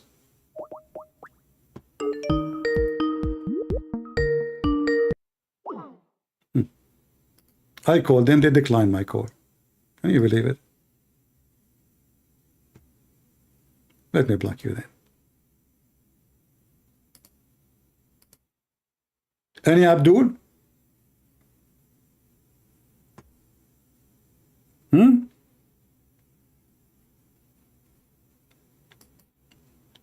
Muhammad, God is the God of wisdom. How you know that? It's all over the Quran. Brothers and sisters, me myself, I have interest in sky and cloud and weather. And one day I said to myself, where this ice hail coming from? I could not find an answer. No books can help me. No science can answer me. But the Quran gave me the true answer. In the Quran, brother, Allah told us that hail is coming from mountains flying in heaven. And Allah, He break pieces from the mountains of hail and He throw it at us. When I saw that, I said to myself, that's it. This is the book of wisdom. I watched the movie Avatar. In the movie Avatar, there is a flying mountains. But look, 1400 years ago, Allah, He found out where hail is coming from. That is pure wisdom and gold. If Allah is not God, how He knew that hail is coming from flying mountains in the sky? Question mark to the Christians. I got you busted.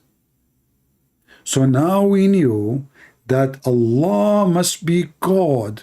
For now the scientific discover that there is a flying mountains in the top of the White House because hail keep coming there only. You know, Joe Biden, each time he come from the window, hail come at him. I don't know, last time I saw something it's called shoes, but I think it was hail. So how Allah, if he is not God, he knew such an information? Can you answer? Obviously, this is a knowledge coming from true God.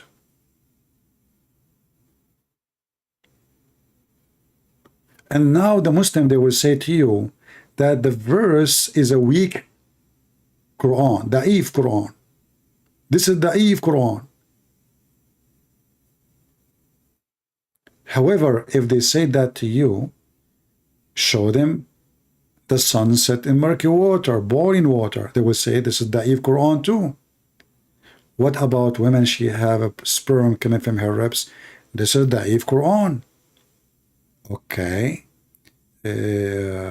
What about Sulaiman who died standing for a year and nobody noticed? This is da'if Quran. Okay, what about the flying carpet of Sulaiman? Da'if Quran. What about Sulaiman? He went to school to learn the language of the birds, but he learned the language of the ants. Da'if Quran. I mean, Quran is so da'if.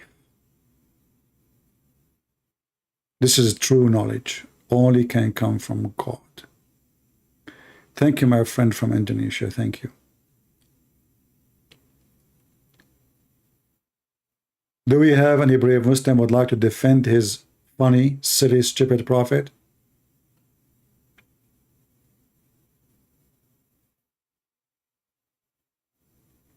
Any Abdul?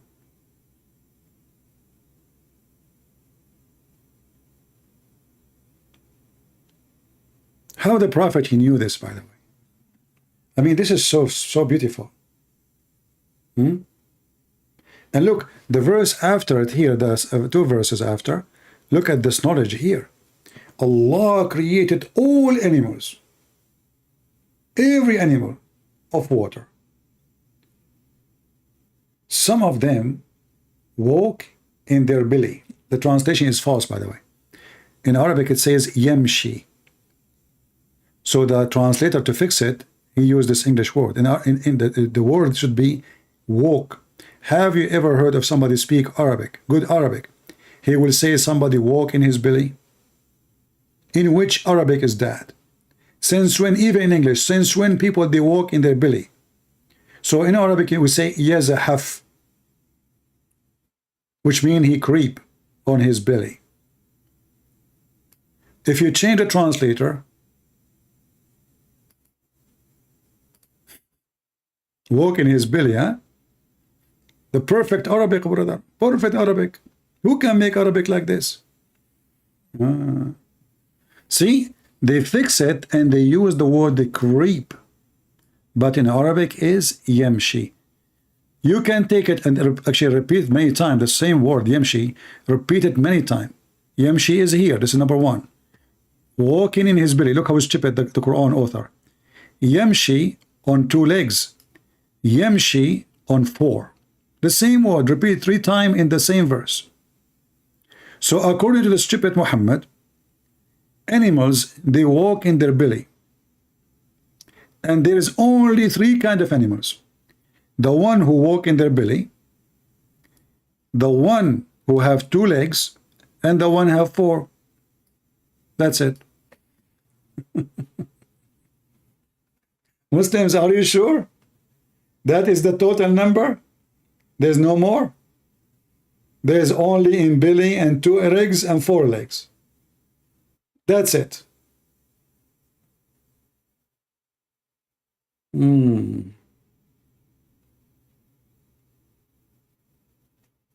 No question.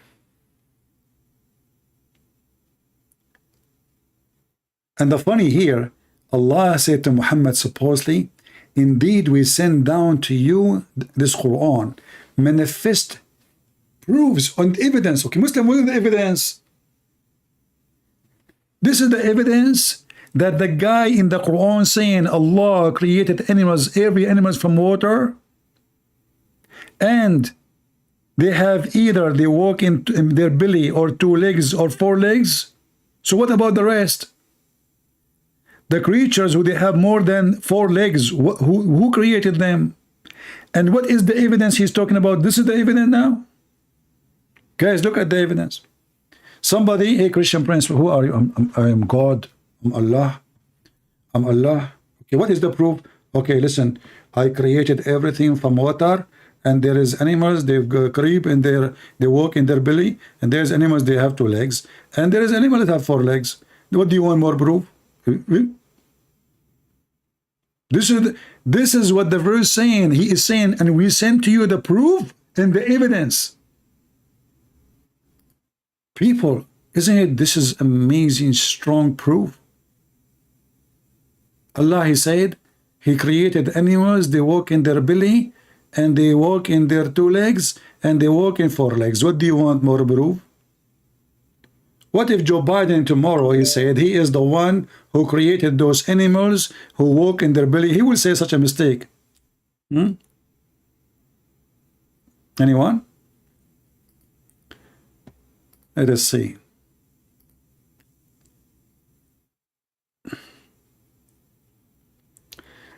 Let us call this guy.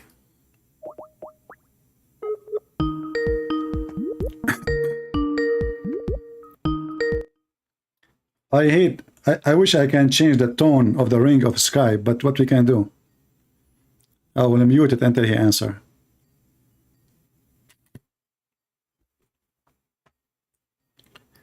Okay, he's not answering. We take another Abdul.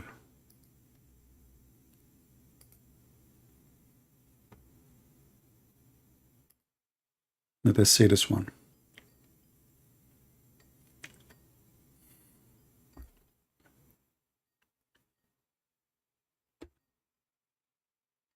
Abdul, I'm calling you.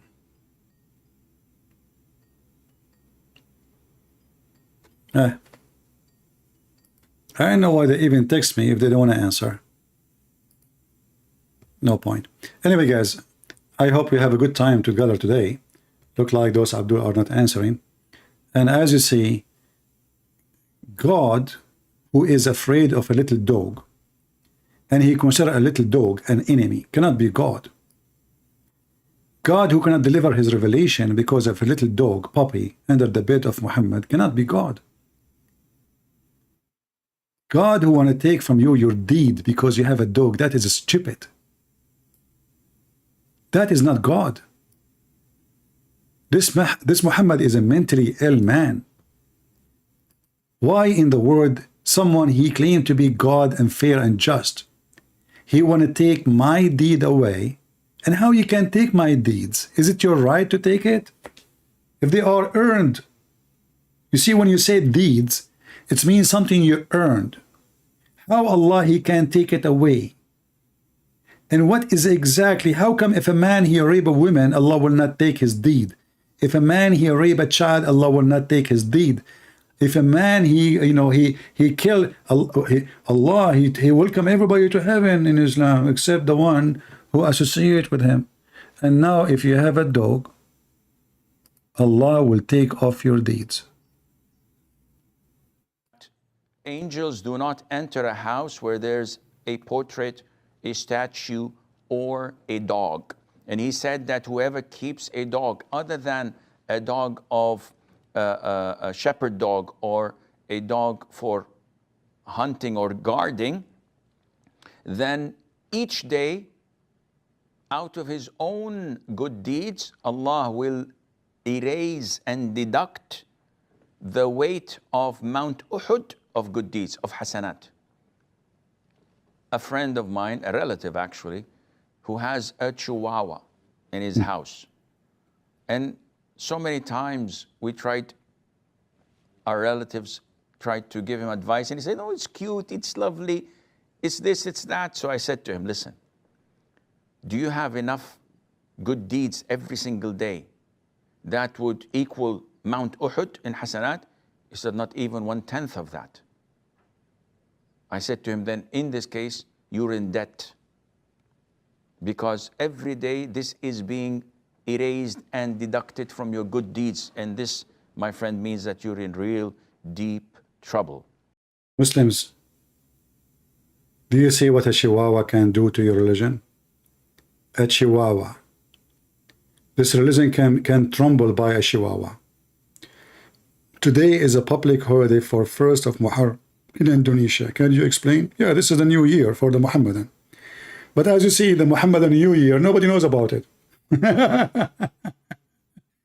The New Year of the Christians, the whole world celebrated. The New Year of Muhammad, nobody knows about it. And the funny is that the New Year of Muhammad, sometime it is in July, sometime it is in September, sometime it is in November, October, December, sometime it is in January, February, March. Don't worry, because Muhammad, he screwed the calendar.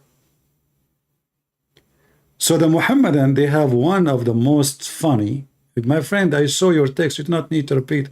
Maybe you have a delay. The Arab, just to explain to you why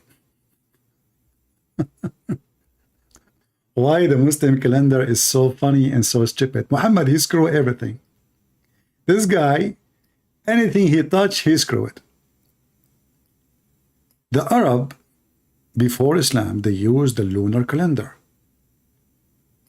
And the Arab, they knew, they learned that from, other nations, especially from the Hebrew around them and from the Greek, that the year have to be corrected. The lunar calendar is way short. It's not correct. So they have to add a few days at the end of every year. The stupid Muhammad, suddenly, he come with a new rule. He claimed that his God told him that adding those days to the year is from the kufr, from the shaitan. Chapter 9, verse number 37.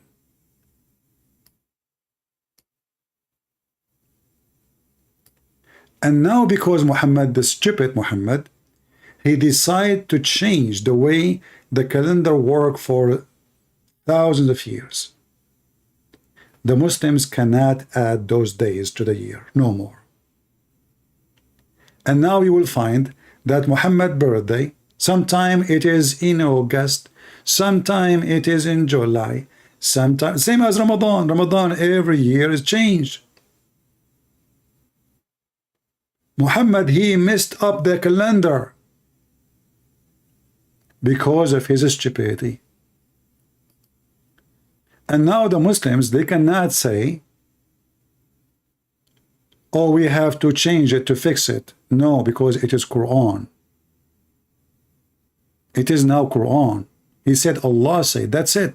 Nobody can discuss. This is why you see the birthday of Muhammad. Hey brother, when the birthday of Muhammad this year? It is in August. Next year, July. Next after, the birth of, let me show you. Hold on. Let me do a little search for you.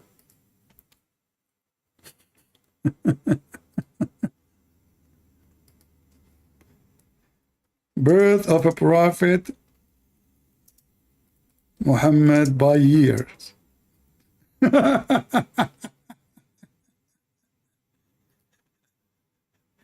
Every year Muhammad, he have a new birthday. Sometime in 1 year he can have two. Depend in the calendar. All right. So let us see.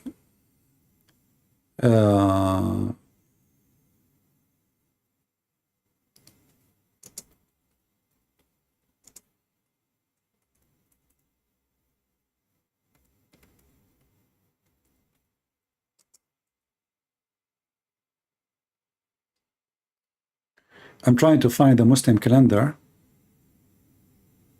for their so-called holiday, which is not a holy at all.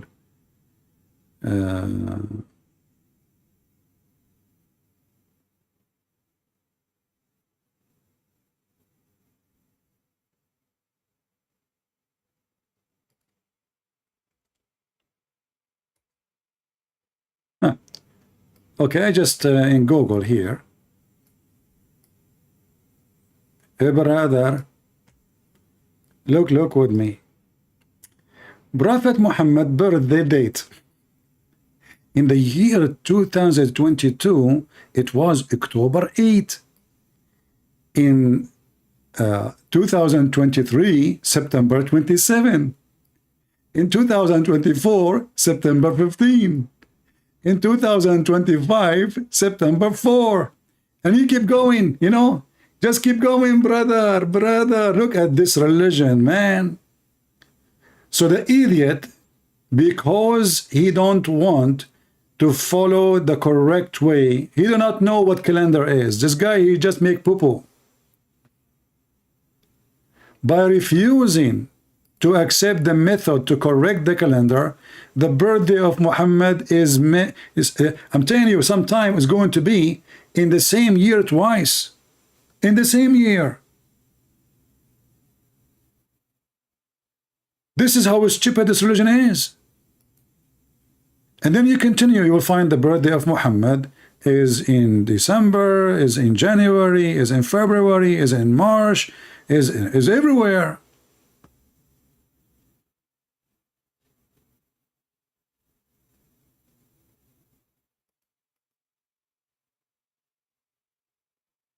What a stupid religion. Same for their holidays, same for Ramadan. Ramadan sometime in the winter, sometime in the summer, sometime in the spring, sometime, I mean, why? Because the idiot, he decide to refuse the way the calendar work, which is the correct way. And he accused that those who they are correcting the calendar, fixing the calendar to be doing the act of Satan.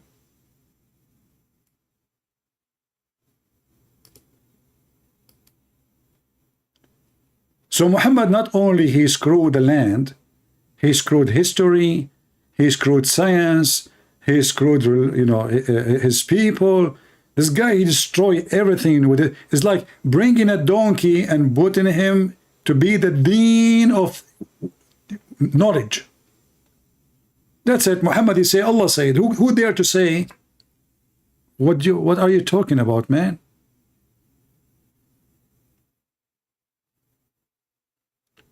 Zaya Mazin saying, no one answered me like a man.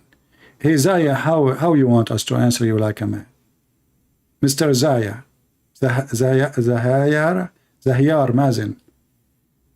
I don't know, your name sounds like an Iranian something. My friend, you want people to answer you like a man? What does that mean? Do you drink a camel urine like a man or like a camel? Do you like to call me? Guys, why nobody is answering him? Zahyar Mazin, no one answer me like a man. Ah, you want us to kiss down your belly and rub our chest with your chest? You had some questions. Do you want to call me in Skype? Do you want to call me in Skype? Ask me the questions. Give me your name in Skype. I will call you. Or text me in Skype. I will text you back and I will call you. What do you think? I hope I can answer your hard questions. I mean, do you want to ask me how many versions we have in Christianity, brother? What is the God in the original language in the Bible? That's deep. Guys, when I say to you, Abduls are really genius. What is God language in the original Bible? According to your God, it was a Greek. Is it your God in the Quran called the Gospel Injil? which is a Greek word.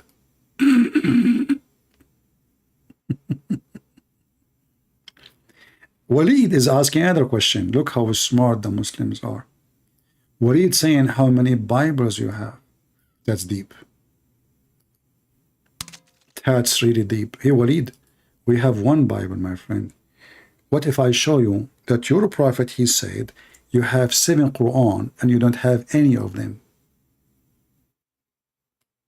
Do you dare? We don't have many Bible. We have only one. If you are talking about translation, well, those are translation in front of you. If you are saying that every translation is a new Bible, according to your understanding, that means the translation of Arbari is a Quran. The translation of community is a Quran, new Quran. Translation of Itani is a new Quran. Translation of Muhammad Assad is a new Quran. I mean, don't be stupid. So when we say translation Bible according to King James, that is a translation, because those English people don't speak the language. You are so cute, Muhammad Walid. But no, Walid, listen. Is it true that Allah he sent Muhammad 7 Quran, or Muhammad is making up a lie? And this is not true. So you are the one who opened the topic, so I have to go with it. Is it true that your prophet, he said to Allah, when he sent him 1 Quran, he said, my people are not capable, which means they cannot do it, which means they are stupid, they can't understand. So Allah sent him the 2nd Quran. Muhammad, he insists, he said, my people are not capable, and he asked for 1 more. Allah made them 3. And Muhammad keep asking his God for more Quran until they become 7 Quran. Now, who is the Muslim he can call me and recite for me the 7 Quran? Any Abdul? We have 1 gospel. 1. When we say the gospel according to John, this is not a new gospel. This is the same gospel. This is the same. Or we say according to Matthew. Or we say according to Luke or Mark. This is the same gospel.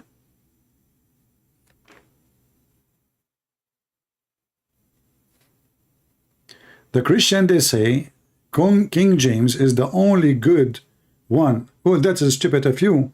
If somebody say this is the only good translation, that will not make it the only Bible, because it is not the original Bible. Now, if I ask you, which is the good translation for you, my friend? And how Allah, he translated the gospel of Isa, who he supposedly, according to the Quran, was sent to the Jews. How Allah, he translated the gospel of Isa to Injil, which means good news in Greek. Can you tell me? Why Allah calling the book of Jesus Injil? Maybe Allah, he meant King James. Bingo.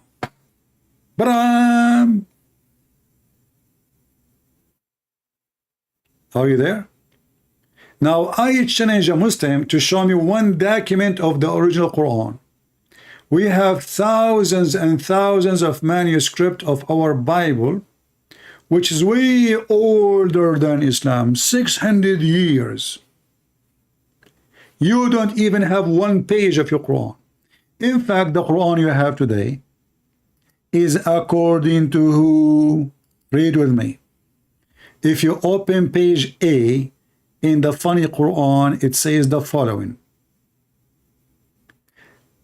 This Mus'haf is not even Quran. It doesn't say it's Quran. It says has al-Mus'haf, which means pages. ضبط على ما يوافق رواية حفص. It is written according to the recitation of Hafs. According to Hafs.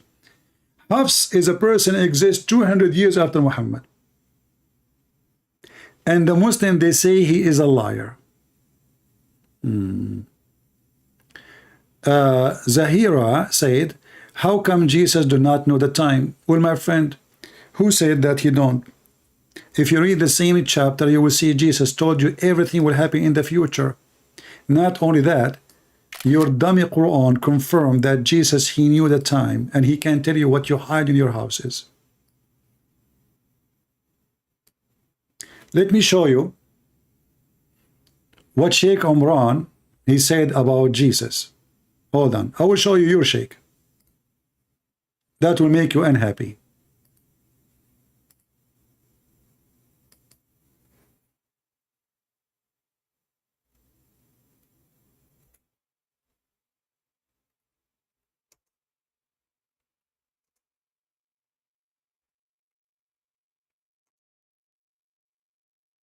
Give me a second to find you the video.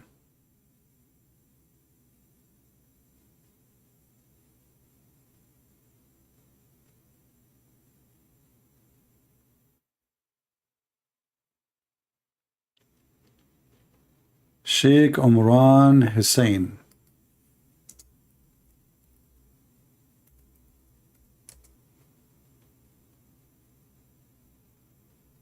Where is the video on Sheikh Umran Hussein?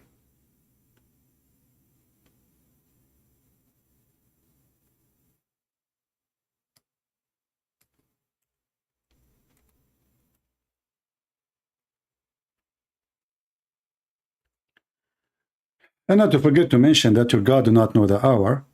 Your God, he said to Muhammad, the judgment day is near and the moon split. And this is supposed it was a sign of the judgment day, and nothing happened until now. Let us find Sheikh Umran and see how the stupid Quran confirmed that Jesus knew the hour.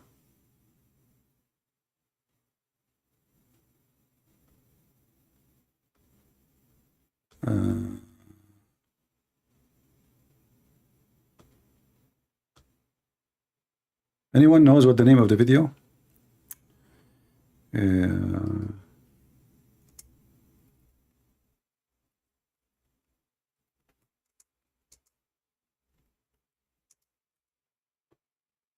I'm trying to find it.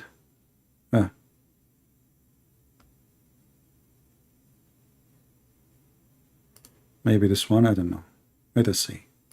Quran in Surah Al-Zukhruf about Nabi Isa alayhi salam. Here we go. وَإِنَّهُ لَعَلَمٌ لِلسَّاعَةِ, and he is the sign of the last hour. This makes perfect sense. He is the sign of the last hour. And this is what Nabi Muhammad alayhi salatu wasalam said. But someone put in the diacritical marks instead of alamun, ain, alif, lam, alif. Listen. Noon, dhamma. Alamun. Put ilmun. And this is wrong. See? So they changed the words in the Quran, and this is wrong. So the Quran is corrupt. Same time, the Messiah himself is the sign of the hour. How is that? You go to the same chapter where Jesus is speaking about the hour. You will see Jesus saying, when those things 1, 2, 3, 4, 5, etc. happen, that will be the hour. So Jesus know about the hour. But the one who have the decision to announce the hour is only the Father. So this is not about what you are claiming. This is about that the Father is in charge of announcing the hour. This is why he is the Father. It's not for the Son. It is for the Father. For the Son, he is in charge of the day of judgment. For the Father is to announce the day of judgment. Now, in your religion, you don't have a father and a son.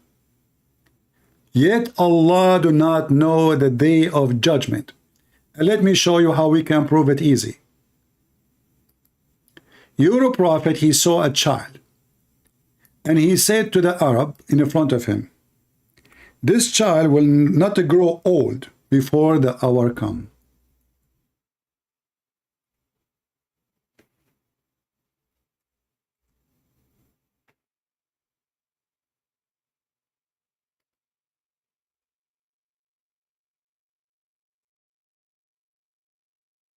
Let me show you the hadith.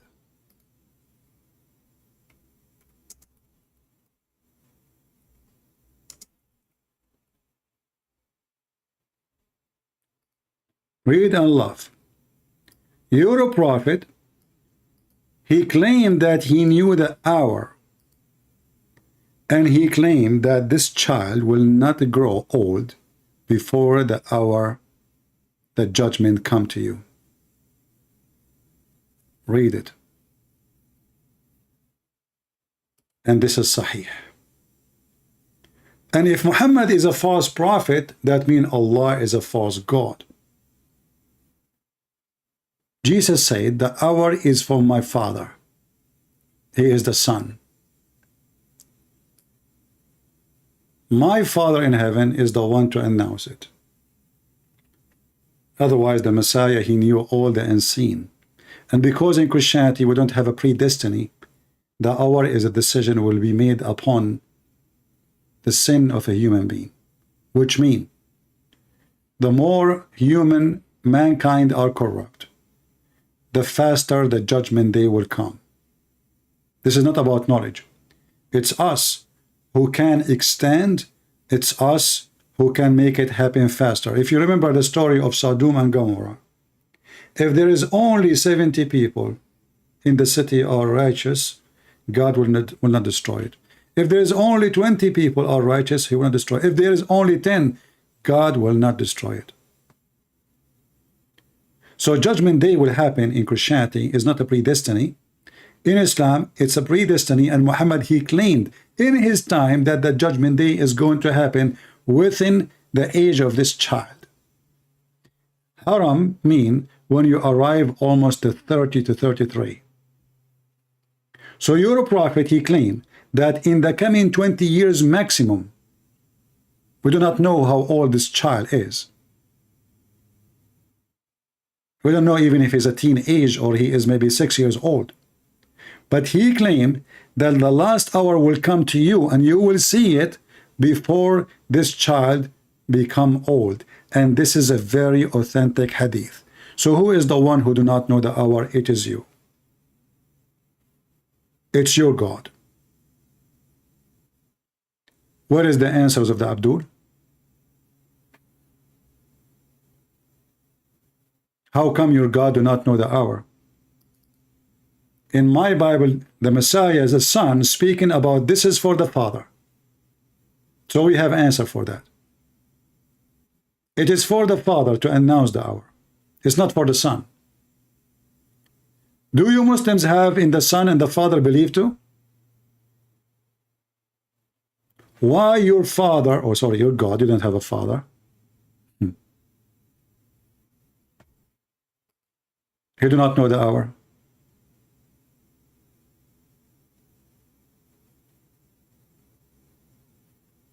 No, my friend, you have a predestiny too. Prophecy is a destiny. You cannot change prophecy. Okay, as long prophecy is a destiny, here we go. Your prophet, he prophesied. How come did not happen? And no, we do not believe in that. Prophecy is not a predestiny, you idiot. Prophecy is about in the future, which will happen. Destiny is about making things happen.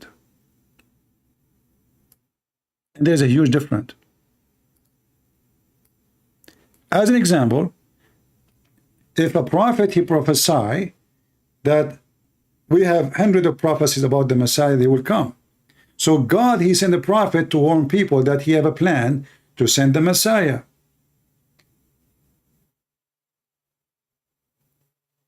His son.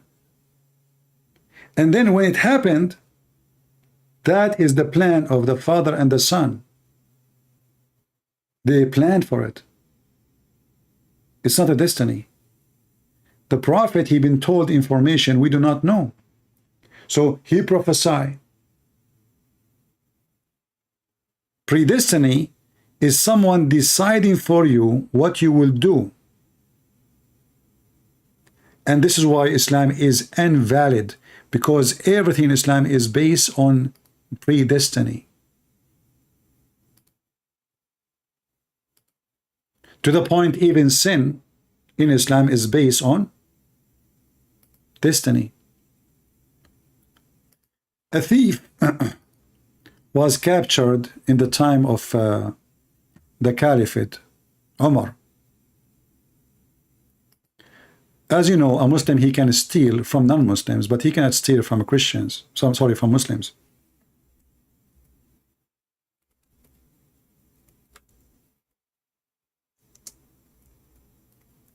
So they brought the thief to the Caliphate Umar. And the Caliphate Umar, he said to the thief, why you are punishing me for a sin which is in my fate? Allah, he made for me as my fate before he created me.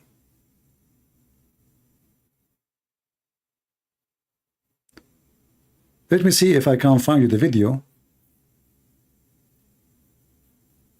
and I play it for you, because you might say it doesn't say that, CP.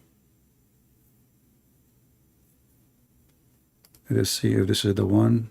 Bismillah. No, not this one. Hold on.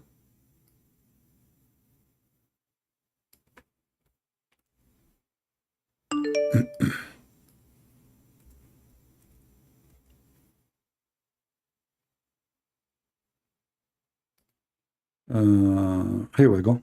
Look at this one. People start. This is how stupid your religion. This is not me making things up. This is your sheikh explaining to you what Islam is about. Learn and love. Narrations, he needed to be punished because he stole. He needed to be punished because he needed to narrations, a man came at the time of Umar ibn Khattab radiallahu anhu. According to one of the narrations, he needed to be punished because he stole. So he comes to Umar ibn Khattab radiallahu anhu and he uses the same line. He says, "Oh Umar, oh Amirul Mu'mineen, how can you punish me for having stolen when it was predestined? My deeds were already written by Allah subhanahu wa ta'ala." So what the question is, why you want to punish me? Listen carefully. You see predestiny? This is predestiny. This isn't about knowledge. Predestiny is your God making you doing bad things or good things. Doesn't matter. So this thief is asking what kind of a logic this logic is. If we Muslims believe in the predestiny, and that's mean he is a thief because Allah decided to make him a thief. So why he will be punished for that? Listen carefully, what he listen and love.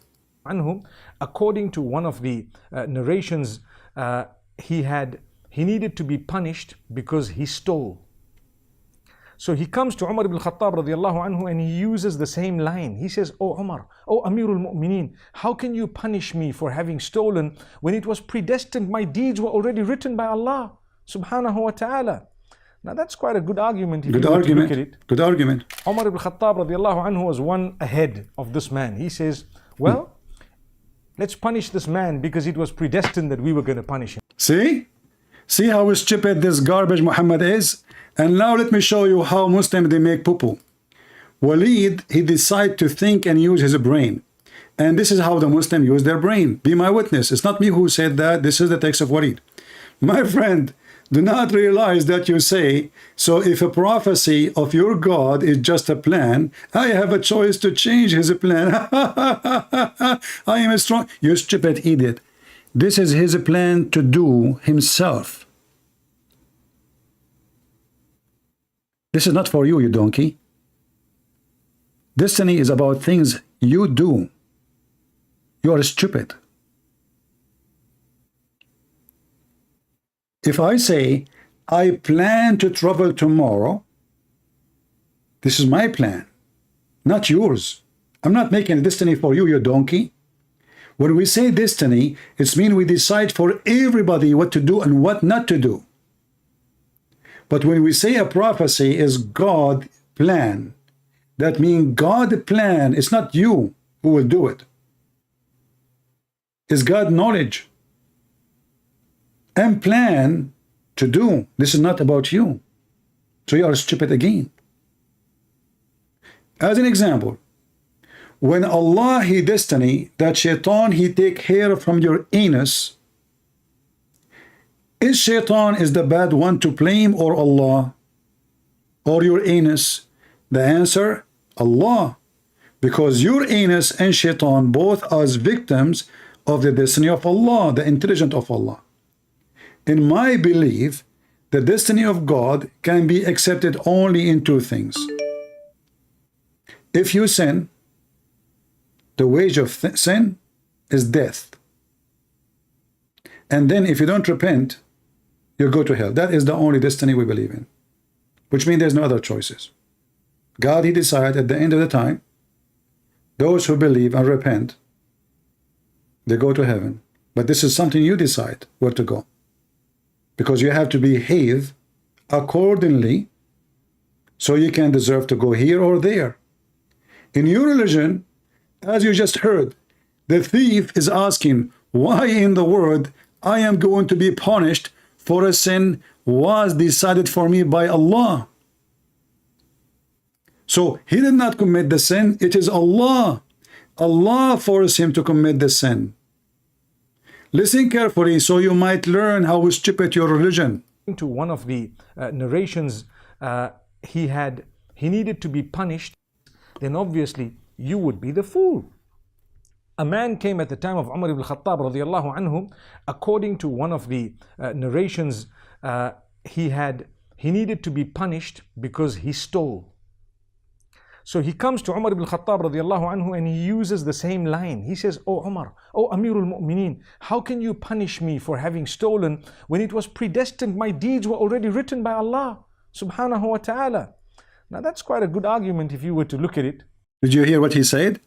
This is a quite good argument. He did not say this is a stupid argument. He said this is a quite good argument if you want to look at it. The thief is asking, why in the world I will be punished if it was my fate to be a thief? In Christianity, it's not God who made you a thief. In Islam, God made you a thief. In Islam, God made you a prostitute. In Islam, God made you a criminal. In Islam, God made you a liar. In Islam, so you don't have a choice of doing anything. So when we speak about the plan of God in Christianity, the plan of God in Christianity is to save you. The plan of God in Islam is to deceive you. And the example here is clear in front of us, live evidence. A thief brought to the caliphate, and he is saying, well, according to the religion, I am a thief because Allah made me a thief. It's my fate. The sheikh, he agreed. This is a quite good argument. The caliphate, he agreed with the guy. He agreed with him. It's not your fault. I agree. But he said, look, it's my fate to punish you anyway. Which means both of them, they are a bunch of fools. Umar ibn Khattab radiallahu anhu was one ahead of this man. He says, well, let's punish this man because it was predestined that we were going to punish him. Look at the intelligence. And instead of the caliphate being fair, says, you know what, you are right.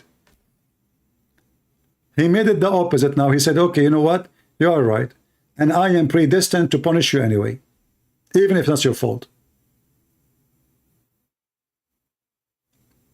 Somebody saying, did God know that Adam will eat the apple?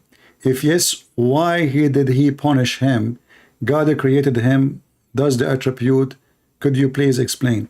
Well, my friend, if God knew what I will know or what I will do in the future, and he did not decide my future, how you can blame God for such a thing? Let us say you are going to go to the exam and I can tell that you are not smart. And I can tell you are not going to pass. Because simply, the reason I say not smart, you did not study enough, you did not work hard. So you will not pass. What does this have to do with God? God, he gave Adam the opportunity, and because we don't believe in a predestiny, which means Adam, he can eat or he can eat not. It's up to him. So when God created Adam, he did not decide for him. And if God knew the future, that will not change the future, because simply it's you who made it happen. It's you who made it. See, God in Christianity, he don't involve with your future, for we believe in a free will. Otherwise, penalty and reward, They don't make sense. Because if God is the one who made me do things, then why he want to reward me for doing them, or the opposite, which means punishing me for doing them? God, he gave you free will. So Christianity is based on free will. This is why even the disciple of Jesus, they've been chosen by Jesus. But still the disciple of Jesus, they can reject Jesus. And we know the example of Judah. Judas, he betrayed Jesus, but we know that Jesus, he knew what Judah will do second day. He knew even who will deny him. He knew what time. He knew what they will say.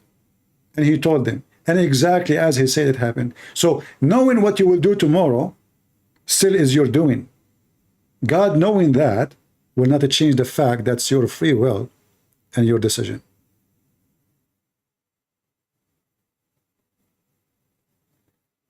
A smart Abdul says a Christian prince, he denied the Bible. When? How? Stupid. It's you Muslims who deny the Quran. In fact, when Muslims, they deny the Bible, they are denying the Quran. Why? Because there's tons of verses in the stupid Quran says that Allah, he confirmed the Injil, which means the gospel, which is between our hands. And this is 600 years after Jesus. This is how stupid in denial the Muhammadan are. Their book confirmed what is between our hands. Their mouth deny what is between our mouth. So who is the one who deny his book?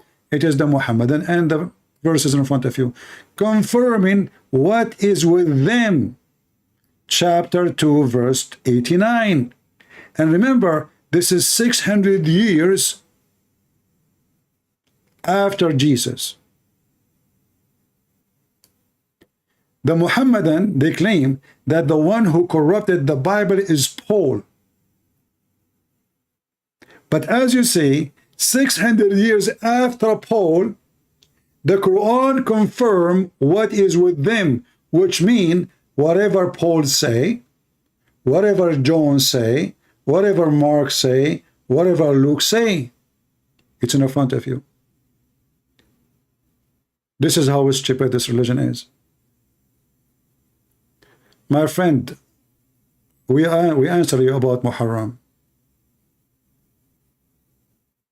We answer, what's wrong with you? I mean, this is important. Who care about first Muharram, second Muharram? Well, who care? Is it Muharram time? Can you shed some light on the history? Ali, Hussein, Hassan, we don't care for those things. This is not important. Don't waste your time with the tale. Hussein, Ali, all are the tales of Islam. The head of the snake, Muhammad and Allah. Anything else is wasting your time. This is the snake. The sneaky snake Muhammad confirmed the gospel and the Torah. What the Muslim they say to you? Your book is corrupt. The Quran saying confirm what is with them. Actually, in different places says even what is between their hands. Not only what is with them, what is between their hands physically.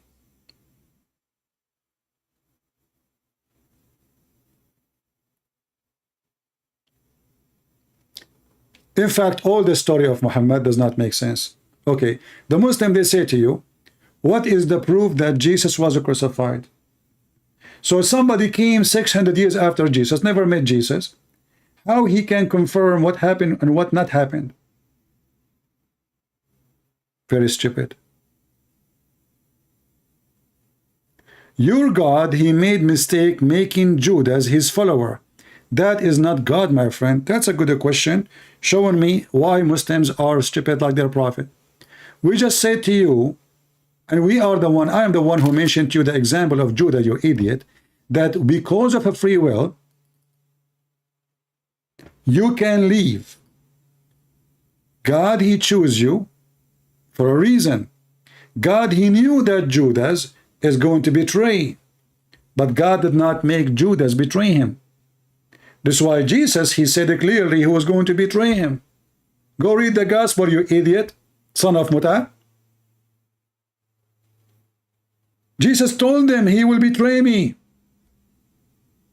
And he did. So God chose Judah obviously for a reason. He knew what he will do, but he did not force him. And that will teach us something.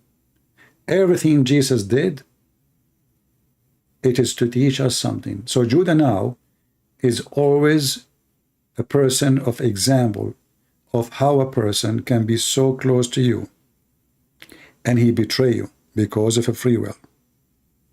If Judas was forced to betray, then Judas is not a bad person. In Islam, when you commit fornication, you are a good person. The bad person is Allah, because Allah is the one who forced you to commit fornication. When you are a thief, the bad is Allah, because Allah is the one who made you a thief. And we just showed you the video. If you kill, if you rape, if you steal, if you do anything, Allah who made you do it. So who is the devil? Allah. In fact, the Quran confirmed that Allah, he deceived Shaitan and made him Shaitan. How we can prove it? Let us go to the Quran.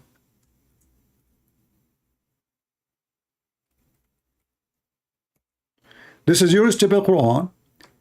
Confirm that Shaitan is a victim of Allah. Chapter 7, verse number 16. Let us see who's calling.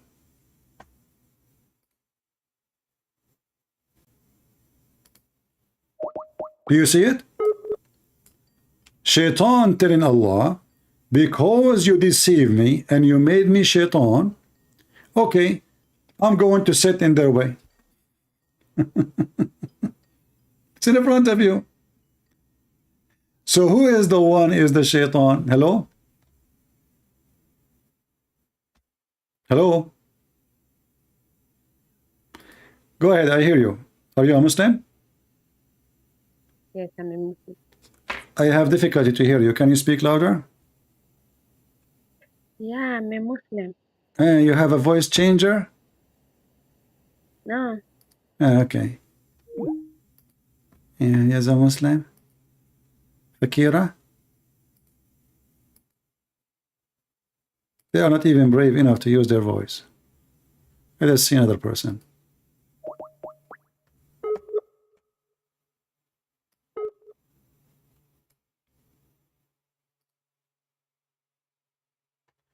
I am misquoting the verse. Okay, give me the correct quoting for the verse. Guys, does it say, this is the Muslim translation. Because you have sent me astray. Who is the one who sent Shaitan astray? Allah. Go ahead, explain to us how Shaitan been deceived. Go ahead. Guys, I misquote. I did misquote. The Muhammadan, they gave me the answer. I misquote. Okay, give me the answer. How Shaitan was misguided by Allah. You can call me. Or you can type in the chat and tell me how Shaitan was misguided by Allah.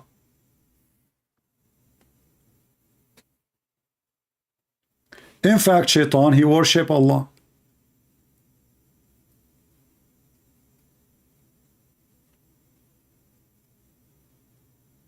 And he called him Lord in the Quran. And he worshiped him in the Quran. And I am showing you the verse in the front of you. Mr. Misguided or misquoted, give me the answer. I'm waiting. Type it. I will put it for you on the screen so everybody will laugh.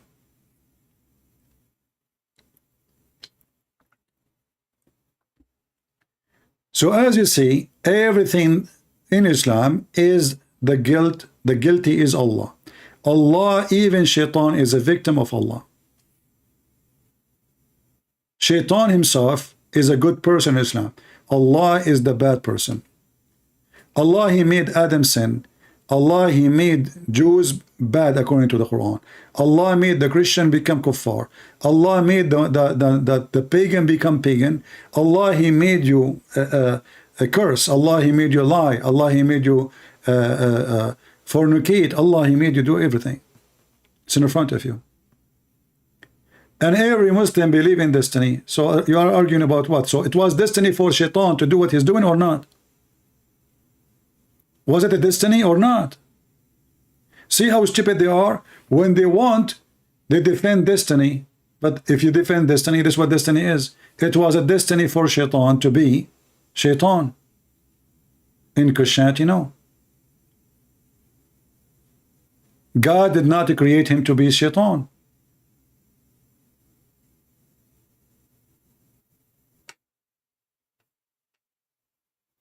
And look, until now, the Muslims are not answering because they are searching Google. Friend, how God knew the... He changed the topic. Look how fast they changed the topic. Look, you don't answer now.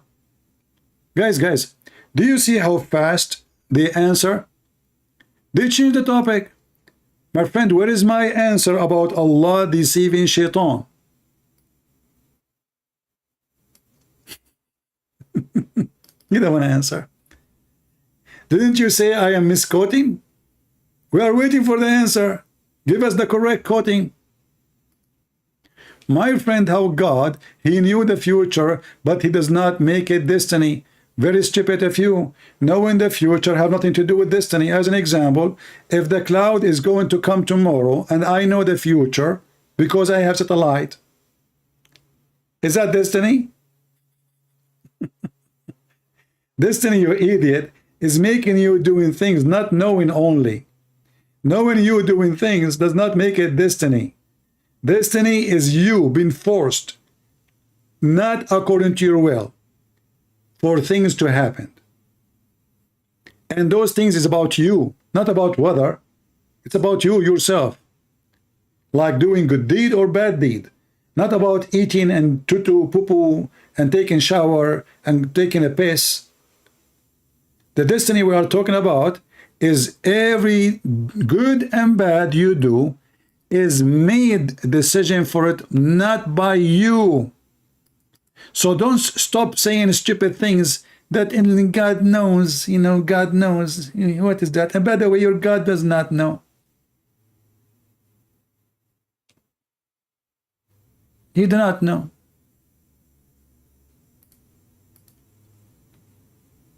When you're a prophet, he saw a vision from Allah that the enemy will be a smaller group.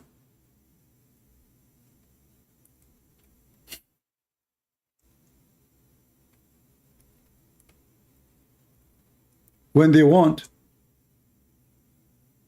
to war, it was a big, huge group. So what Muhammad, he said, Allah told me they are a smaller group, so that will encourage you to go and fight.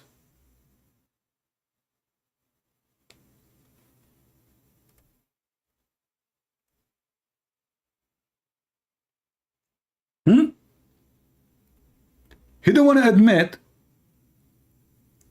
that this is a false vision. He claimed that Allah deceived him.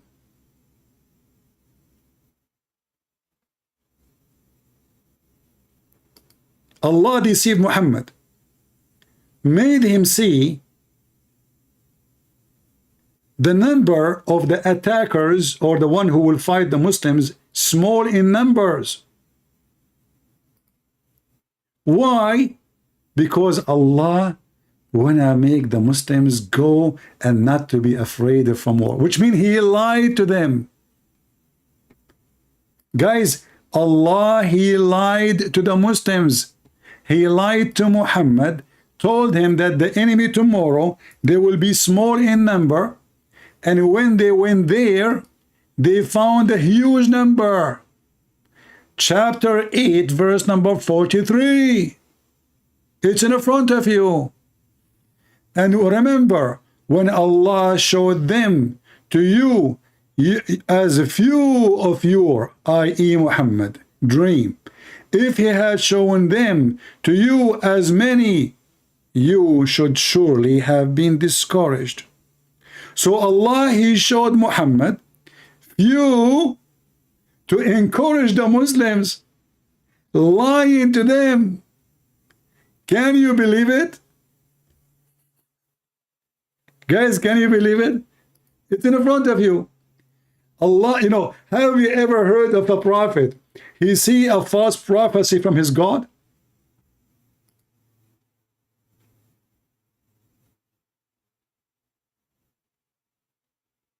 Have you?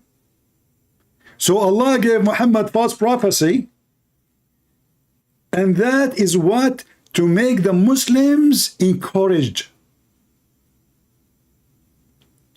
He provided them false information as a vision to Muhammad, so they will not be afraid. Can you believe it? So if God, he gave Muhammad false prophecy, that made Muhammad false prophet, and that made Allah Satan. And the verse in front of you, and you can open the interpretation. Who of you took reference? Because later you might ask me, where is that? This is chapter 8, verse number 43.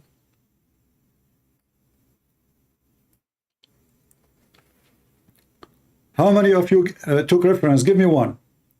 If you want to show right away a very clear evidence that Muhammad is a false prophet, proved by the Quran, saying that Allah, he showed Muhammad false vision. Who is the one who made the prophecy? Depend. In your religion, Muhammad making up prophecies. In my belief, God is the only prophet. Prophets are the one who tell the prophecy, but the true prophet is God. And this is the plan of God, but not destiny.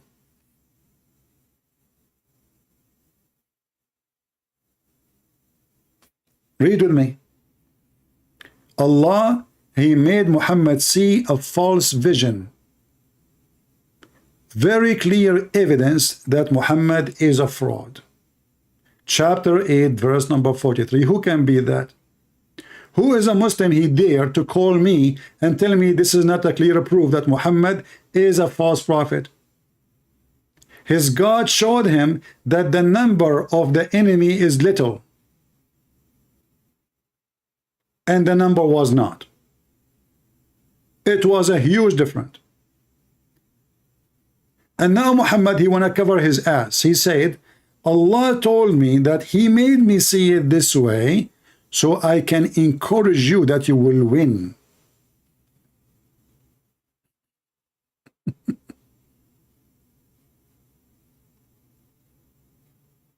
Look at this madness. Look at this madness.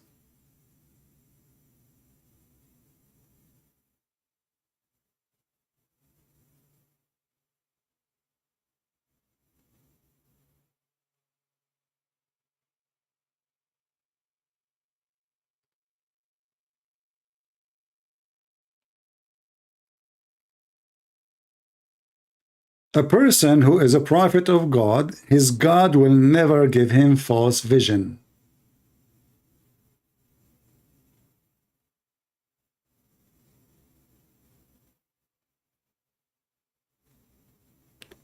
And not only that, by the way, the verse is saying that Allah, he made them see you as a small number too. Which means it's more stupid, because now he is encouraging the enemy to attack too. This is why in the same chapter you will see the stupid Muhammad saying that Allah, he told the Muslims, if 100 fighting, they can win against 1,000. The Muslim, they went to the war, they lost. Why? Well, he told them 100 can win against 200, don't worry. Remember, if God is with you, who could be against you? Even if you are one person and there's an army, and God, he says, I'm with you, you will win. Even if the army have nuke, and that's it. If God is God, that's it. He will make you victorious. The Muslim, they went to war. They lost horribly. What Allah, he did, Aka Muhammad, he gave them another verse, says, for now, Allah has lightened your task, for now he knew. Now he knows. Look at the first translation. If you change the translator, look. 65:66. وَقَدْ عَلِمَ. Now he found out. Now. They try to fake the translation. He says, knowing that there is weakness. That's not what it says. It says, وَعَلِمَ. الْآنَ خَفَفَ عَنْكُمُ وَعَلِمَ. Now. He lightened your task, and now he found out that you have a weakness. We change the translator. Let's just to show you how the Muhammadan, they lie in their translation. Never take a translation of Muslims. Never. They lie. Different translation. Now Allah has lightened it for you, knowing that there is weakness. No. وَعَلِمَ. And he found out. He just now, we found out that you have a weakness. Why? Allah do not know they have a weakness? Don't Allah knew the future? So the Muslim, they believe in destiny. But as you see, Allah, who decide that the Muslim, they will be victorious, they lost. Who decide that 10 or we can fight 100 and 100 can fight 1,000, they lost. And now he just found out that they have a weakness. Now. Therefore, if 100 of you patient men, they will overcome 200. So from 1 to 10, what is the error? What is the margin of error? From 1 to 10, and with the same conditions, if there is a 20 of you patient men, they will overcome 200. So the condition does not change. Patient men. Verse number 66. If there is 100 of you patient men, they will overcome 200. What happened? Is that the same God? Oh, what happened? They went to war, they lost. Muhammad, again, he have to change his promise. He's encouraging them to fight, fooling them, telling them one can fight 10. How one can fight 10? How one can kill 10? That assuming that every one of this army is a Bruce Lee. And even Bruce Lee cannot do it. This is only in the movie.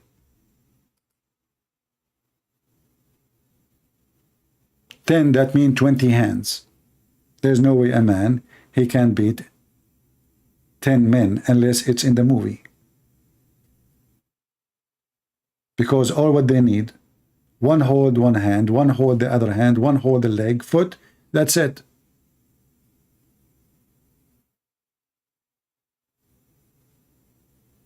So if Allah, he knew the future, he will tell them from the beginning, you know what? One of you can fight two, and that's it. They go to war, they win, bingo. But you don't say now he knew that you have a weakness. Why, you do not know yesterday?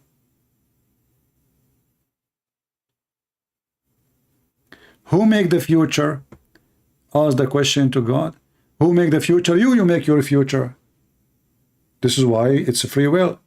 As an example, I decide now to open my computer, and that was a few hours ago.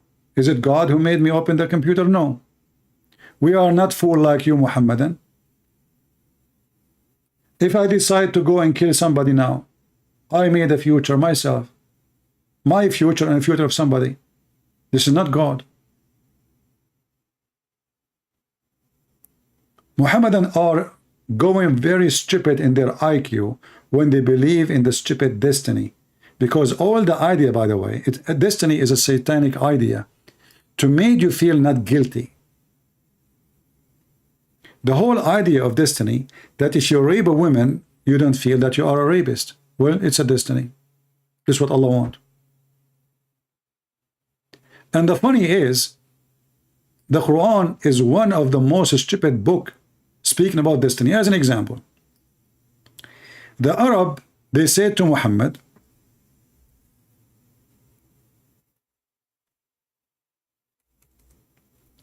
if Allah wanted us not to be associating God with him. We will not associate, but this is the will of Allah. What Allah, he said to them, just to show you how stupid Islam is. This is chapter 6, verse number 148. The Arab, they said, and that will show you that destiny is exist for the pagan Muslims and the pagan Arab at the same time. Muhammad, he just copied them. The Bedouin, they said, the Arab, had Allah willed, we would not have been idolaters. Neither our fathers, nor would we have forbidden, which means they are saying it is the will of Allah. And by the way, it doesn't say God, it says Allah.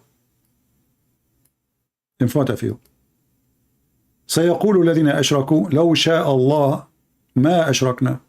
So they are saying if it's not the will of Allah, we will not become, believe in those idols. It was the will of Allah. So Allah is saying to them, no, you are a liar. This is not my will. Let me show you another verse. Chapter 16, verse number 35. The idolater says, if Allah willed, we had not have served apart from him. Neither our fathers or our tribes.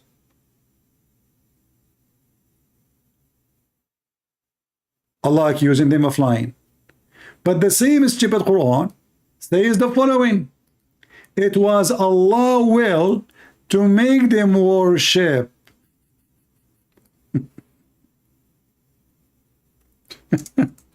Idols.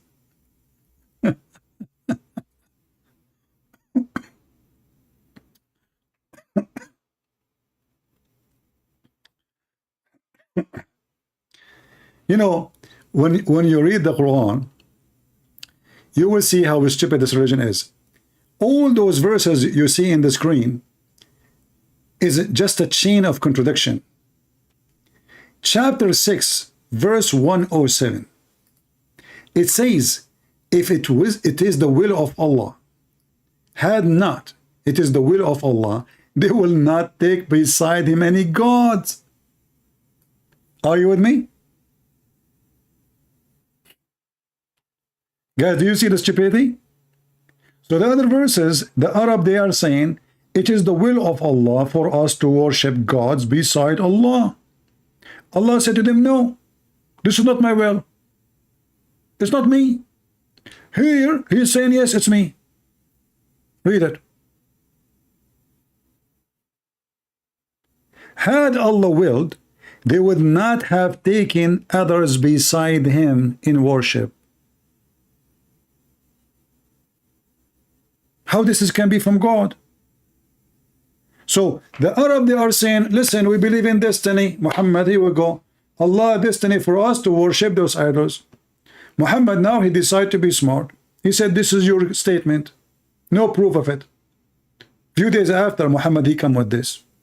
He's copying them. He says, yes, it's the will of Allah.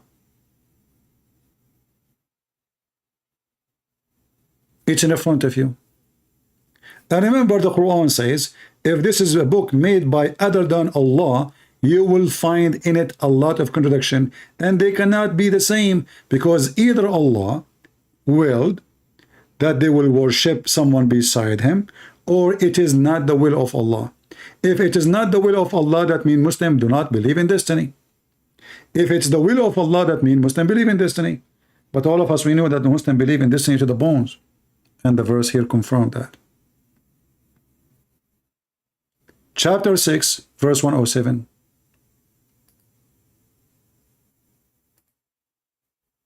Chapter 16, verse number 35.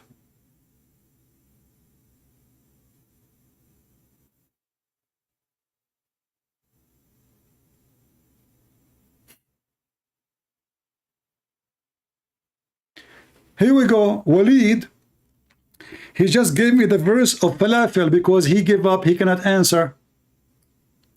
This is the falafel verse. Walid, you know what? You have your religion, I have mine. Even that chapter in the Quran proved to us that Muhammad is a false prophet. Let us go to the chapter of the falafel, which is Walid is posting for us. Shall we? Falafel chapter, let us go there. So people would die laughing. How this is can be from God, the prophet falafel. The chapter of Al-Kafirun, he is quoting for us saying, you have your religion, I have mine. But this is a proof to us that Muhammad is a false prophet. In that chapter, he claimed that those pagan, none of them, they will worship his God. And he will not worship their God. Correct? But later, all of them, they converted to Islam. Read carefully the stupid Muhammad. I worship not what you worship, which is fact, not true. The fact not true, which means not true. For Muhammad and those Arab, they worship Allah, even the one who worship idols beside. And then, nor you will worship what I worship, which means Allah alone. But all of them later, they become Muslims. If Muhammad is a prophet of God, don't his God knew that those people, they will worship what he worship? So you giving me the falafel verse to run away will not make you escape, because even the falafel verse, Walid, is proving Muhammad to be a scam. Because he prophesied in the Quran from his God that those people will not worship his God. But all of us, we knew that later all of them,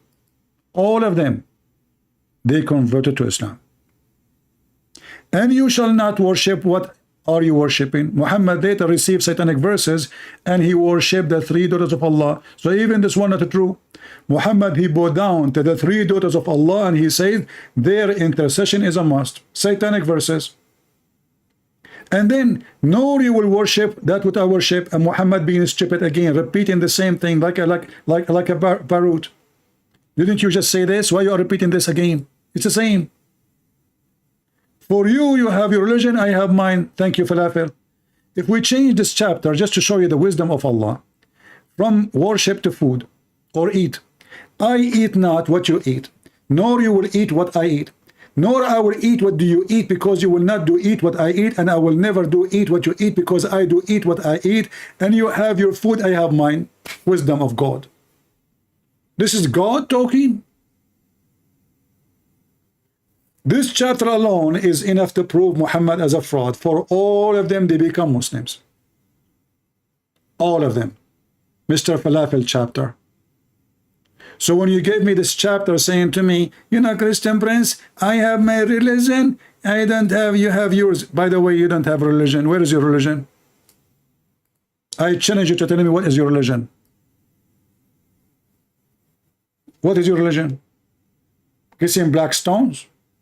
You claim that they are pagan, but you kiss stones. Touching black stone erase your sin, that is religion? Touching the Yemeni corner, erase your religion? Erase your sin? That is religion?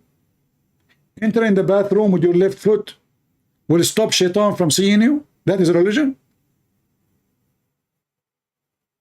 What is your religion? Shaitan play with your anus, take hair from your anus is a religion? Shaitan round himself around your penis when you have sex with your wife and do your wife is a religion? Or this is madness and stupidity?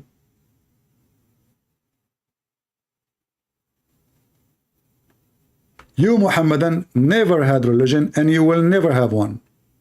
Islam is nothing but superstition full of lies and stupidity. And the book of contradiction right in front of you. And the chapter of the falafel is in front of you. Proving Muhammad and his God do not know the future. If Allah, he knew the future, he will not say, you will not worship what I worship. Neither I will worship what you worship.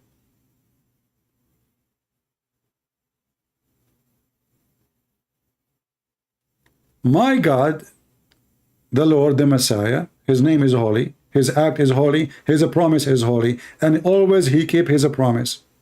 He said who will deny him. He said who will betray him. He said what they will do. He said what time. He said what will happen. He said exactly what each one of them he will say word by word. That is my Lord. Your Lord do not know the future. Your Lord do not know the past. Mary is the sister of Aaron, and Mary is the daughter of Amran, which is the father of Moses. And Mary, she was a nun in the Quran. And the funny is, the Quran says that being a nun or a monk is a fabrication. Allah never asked for it. So how come Mary, she was a nun, you idiot? Mary, she was a nun in the Quran. Yes, brother, she closed herself in a room all her life. Nobody saw her. Nobody talked to her. She was designated to Allah. But the Muslim, they say, monk and nun is a fabrication. And this is in the Quran.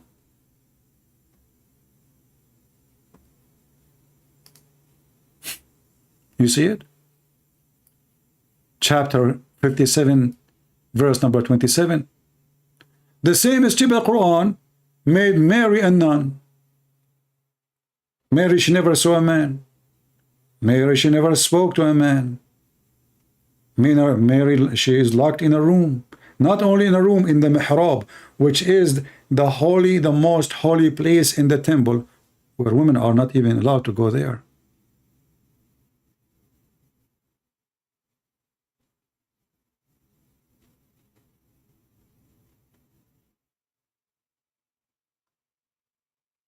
So, being a monk or a nun is a fabrication in Christianity according to Muhammad, because he is a horny man. He wants to encourage his men to have sex and rape.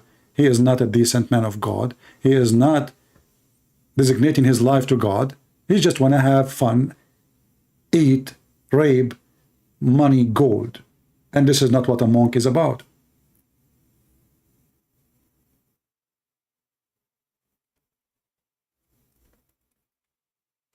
And not only that, Mary, not only she was a nun, there is something unique about her in the Quran.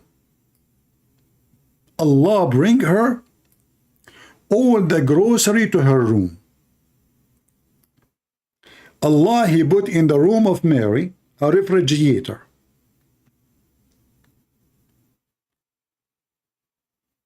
How? Why?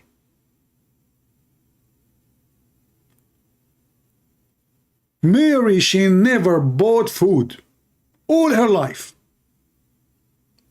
Every morning she wake up, she find fruits, beef, ketchup, salt, sugar, coffee, tea, served by Allah. It's in front of you. And Zechariah enter upon Mary, say, hey Mary, where this food is coming from? She says to him, Allah, Allah send it, Allah, yeah, Allah, Baram, Allah, Allah. Huh? It's in front of you. Am I making things up? So in one verse, if you are a monk or a nun, that is a fabrication the Christian made up. And now we see that Mary, she was a nun, and not only she is a nun, Allah himself is serving her.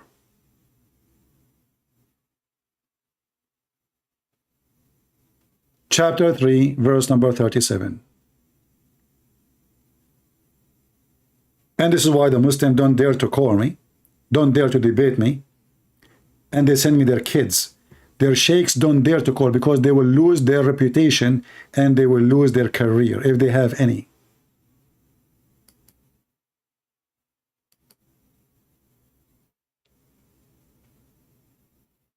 And if one of those sheikhs call me, he will never use his real name, because he knew that this will be the end of his career.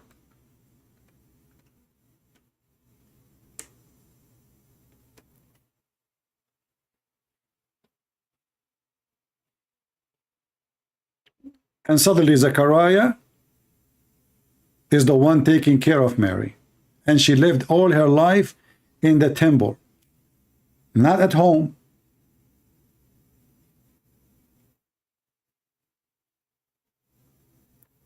Where the Quran come from? From Muhammad. Muhammad, he is copying stories around him. But there's no book, it's called Quran. Even the Muslims agree. After Muhammad, he died, they start collecting what Muhammad said. And they try to make it in a book. And then Uthman, he burned all the collection to keep only one collection, and we cannot find it.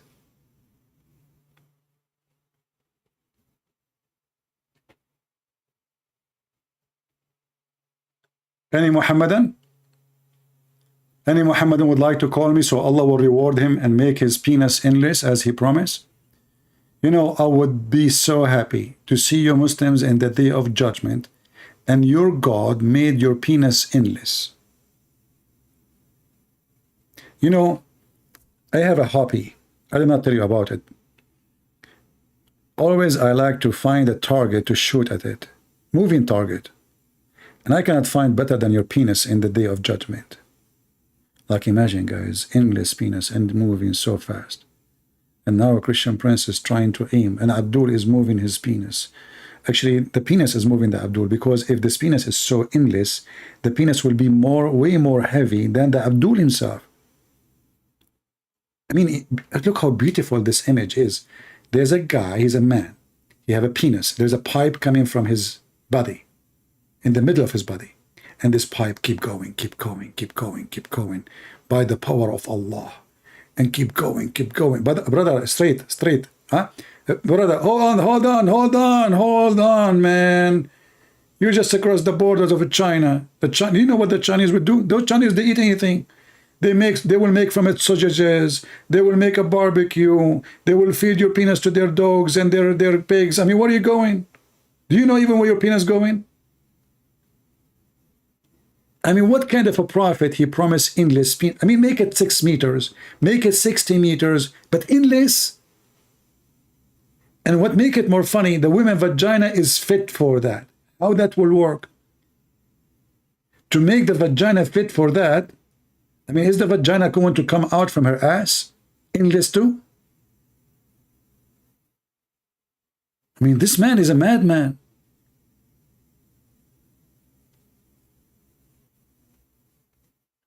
Can you make a video addressing who is Allah?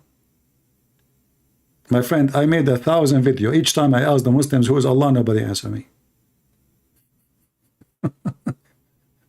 You want me to make a video? We keep asking them who is Allah. They don't know. They don't even know what the word Allah means. They do not know when first time this word is start being used. They do not know what Allah is made of. They do not know how Allah look like. They do not know how Allah sit in the chair. They do not know how Allah come down. They do not know how Allah speak. They do not know how Allah hear. They do not know why Allah have 2 hands on the right side, why he have feet, why he have a leg, why he have a shin. They do not know anything about Allah. But the Muslims, they are so good in some history. As an example, the only one in the world they were able to find out what was the size of the penis of Abraham. It was Muhammad. He had a very big penis to the point he had to use an adze to do circumcision for himself. You know, when you have like 10 meter, 20 meter, I mean, if you miss and you cut 1 foot from the top, who care, you know? I mean, it's so long, man. So Abraham, he have a very big one. And he now is going to do circumcision. But, I mean, it's so big. And his wife, she told him, you know what? That's a good idea. I mean, I do not know even what to do with yours. I mean, even our bedroom doesn't fit for it. So I think it's a perfect idea to use like an adze or maybe a saw or, so, like, you do not need to aim perfectly because if you miss a few inches, few foot more, a few foot less, who care? It's so big. So, Abraham, he put his penis in the table and, he cut it. That, like under tits. Where Muhammad, he got this information from? He used the ads, brother. I mean, why he used the ads? Any Muslim can tell me, I mean, what the heck is that?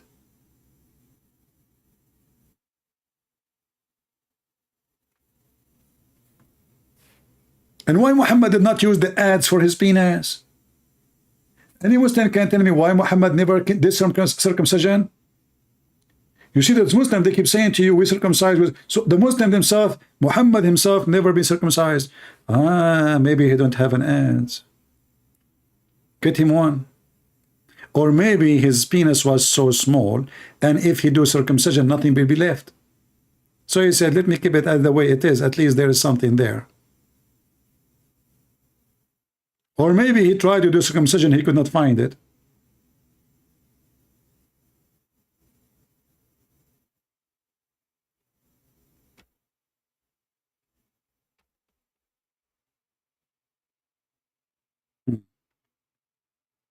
I know all my cousins, they did not use ads.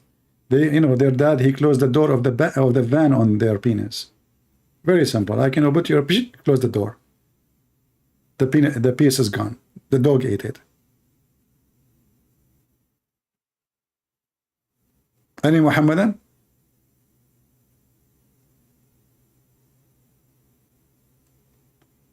What kind of religion? The dog is their enemy. The mice is their enemy. The lizard is their enemy. The hamster is their enemy. I mean, name one thing is not their enemy. Music is their enemy. Pigs is their enemy. Even electric column is the enemy because it look like a cross. They have a phobia from everything.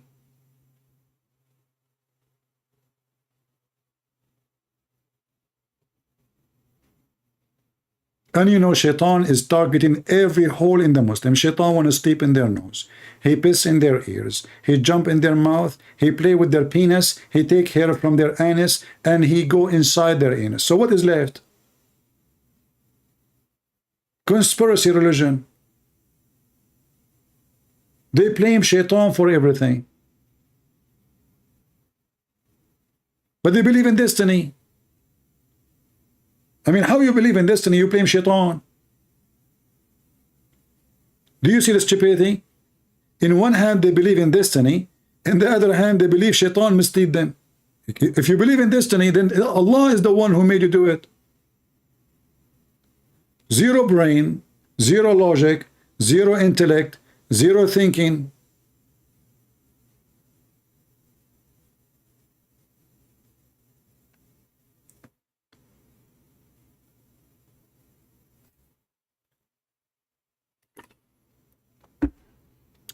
We look like we are out of customers for today. So I think we have enough. Feel free to download my videos. Soon I'm going to delete most of them as usual. I clean my channel from time to time, as you know.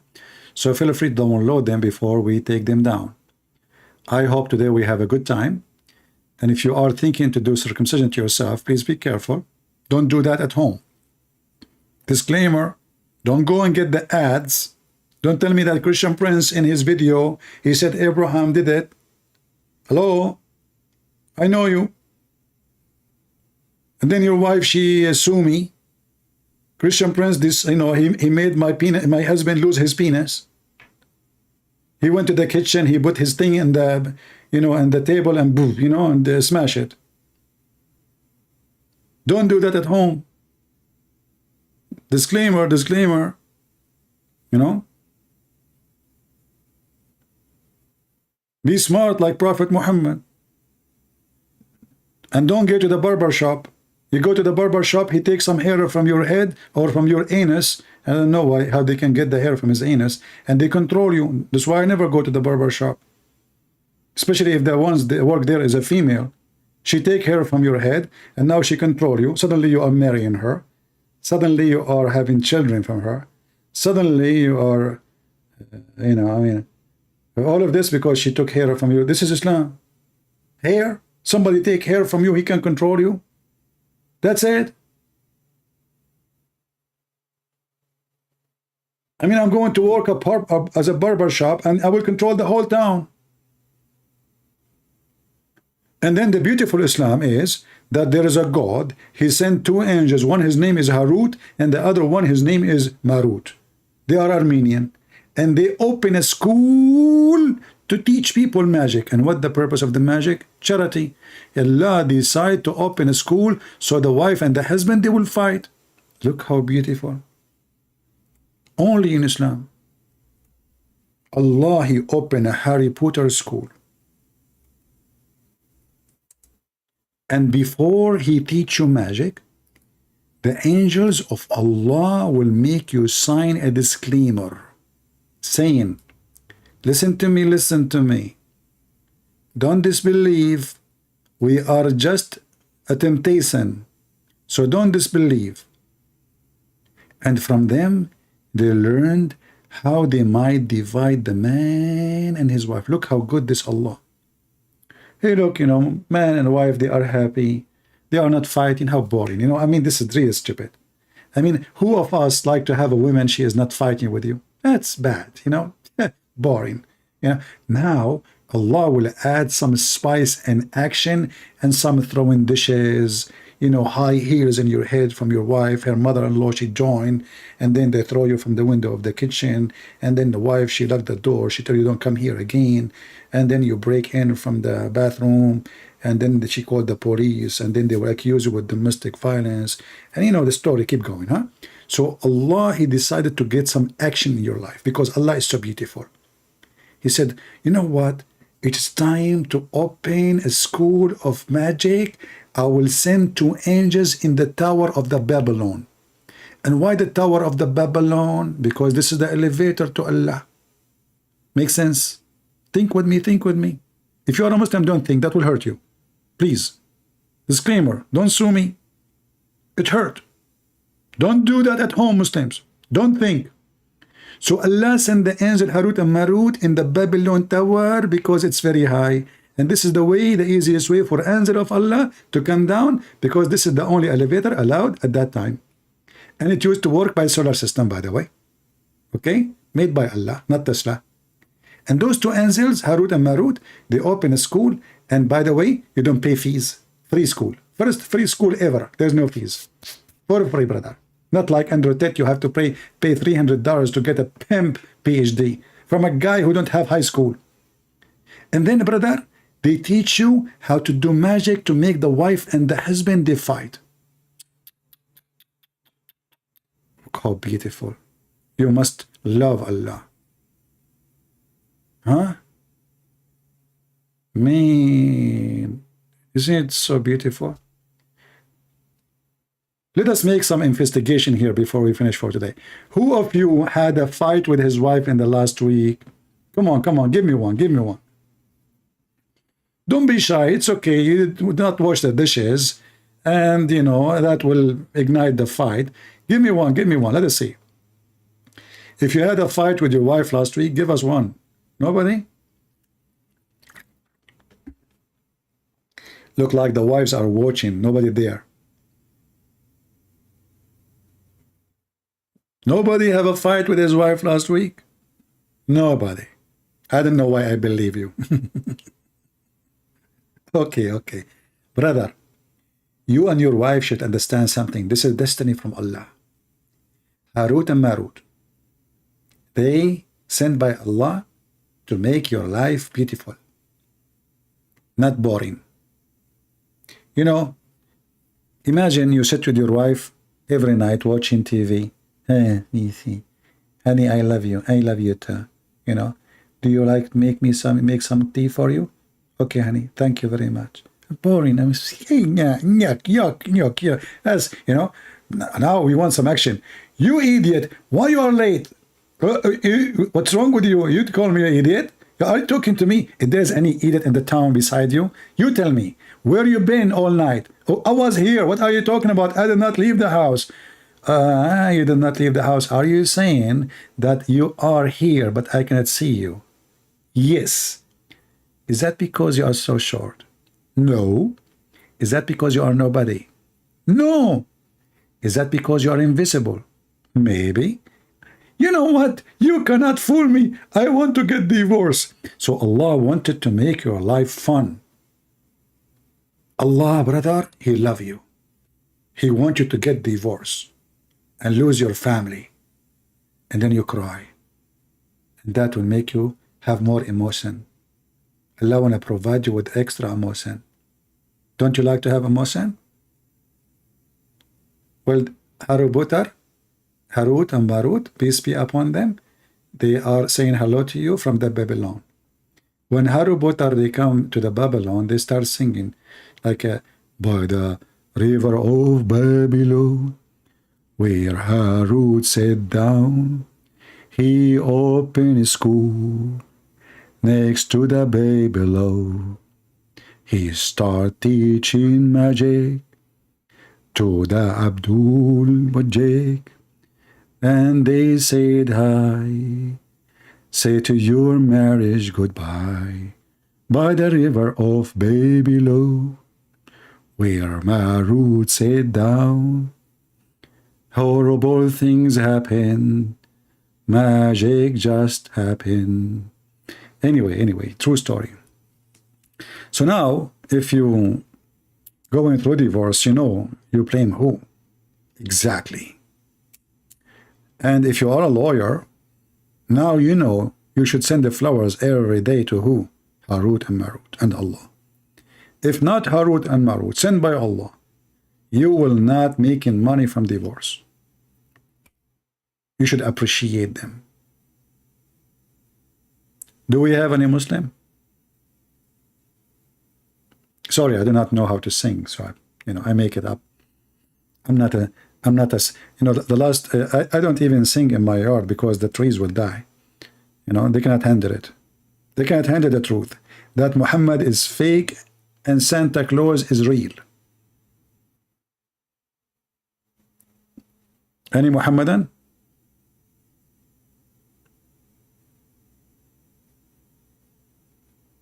Harut and Marut? Are you kidding me? Are you serious? And they say to you, brother, we are religion, worship one God. Abdul, who cares if your God is one or two or three or four? You have an idiot God. One, two God, half God, who cares?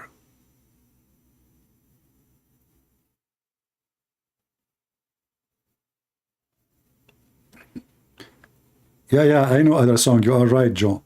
I know other song. It's called Oh Mommy. But Oh Mommy, I sing it only when I see Prophet Muhammad in my dreams. Like Muhammad is so beautiful. He is so, according to the Muslims, you look at the moon, you look at the Prophet. You look at the moon, you look at the Prophet. You look at the moon, and you look at the Prophet. Come tomorrow. You look at the moon, you look at the Prophet. And then what you will say? You get dizzy and you start saying, Oh Mommy, Mommy blue, Muhammad blue. He will blow your mind. He is so pretty, so pretty. I mean, the Muslim, they want to tell us that their prophet is so pretty, man. He's so white. He's so white like snow. Oh my Allah, how white he is. That is so beautiful. And they say they are not racist. I mean, they have books, articles, hundreds of pages and videos about how white he is. And the guy in the video, he is speaking about how white the prophet is, more white than the moon, and he is crying. Oh God, how beautiful. His eyebrows, his eyeliners, his lips. Don't talk about his lips, please. Don't go there. You would go crazy. I mean, they say that they are not worshipping him, or they are not gays. You will not find one Christian speaking about how Jesus looked like. Not even one. But if you search now, right now, for videos about how Muhammad looked like, you will find millions. And all of them, they share one thing about his beauty. He's so white.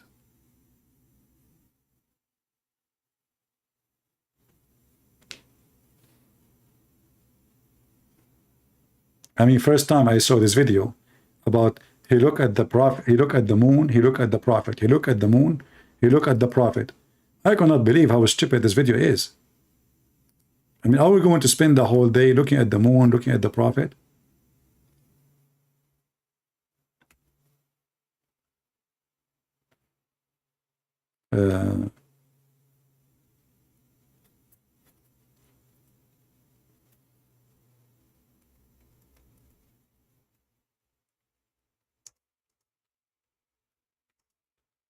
Description of a Prophet Muhammad.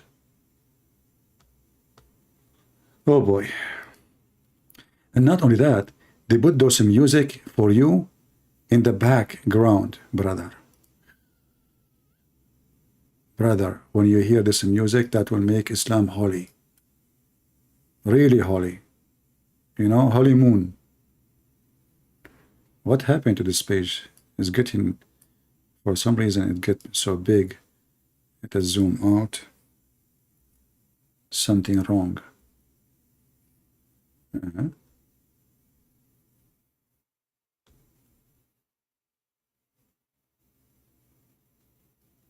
Okay. If you watch this video, I don't know why this video is coming so big. Hold on, why this is happening?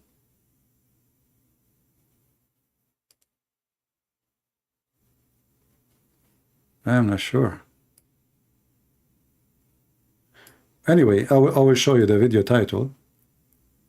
Who is Prophet Muhammad? Who is Prophet Muhammad? Merciful servant. If you watch this video, you will die laughing and see how racist they are. How they worship his look, the white man Muhammad.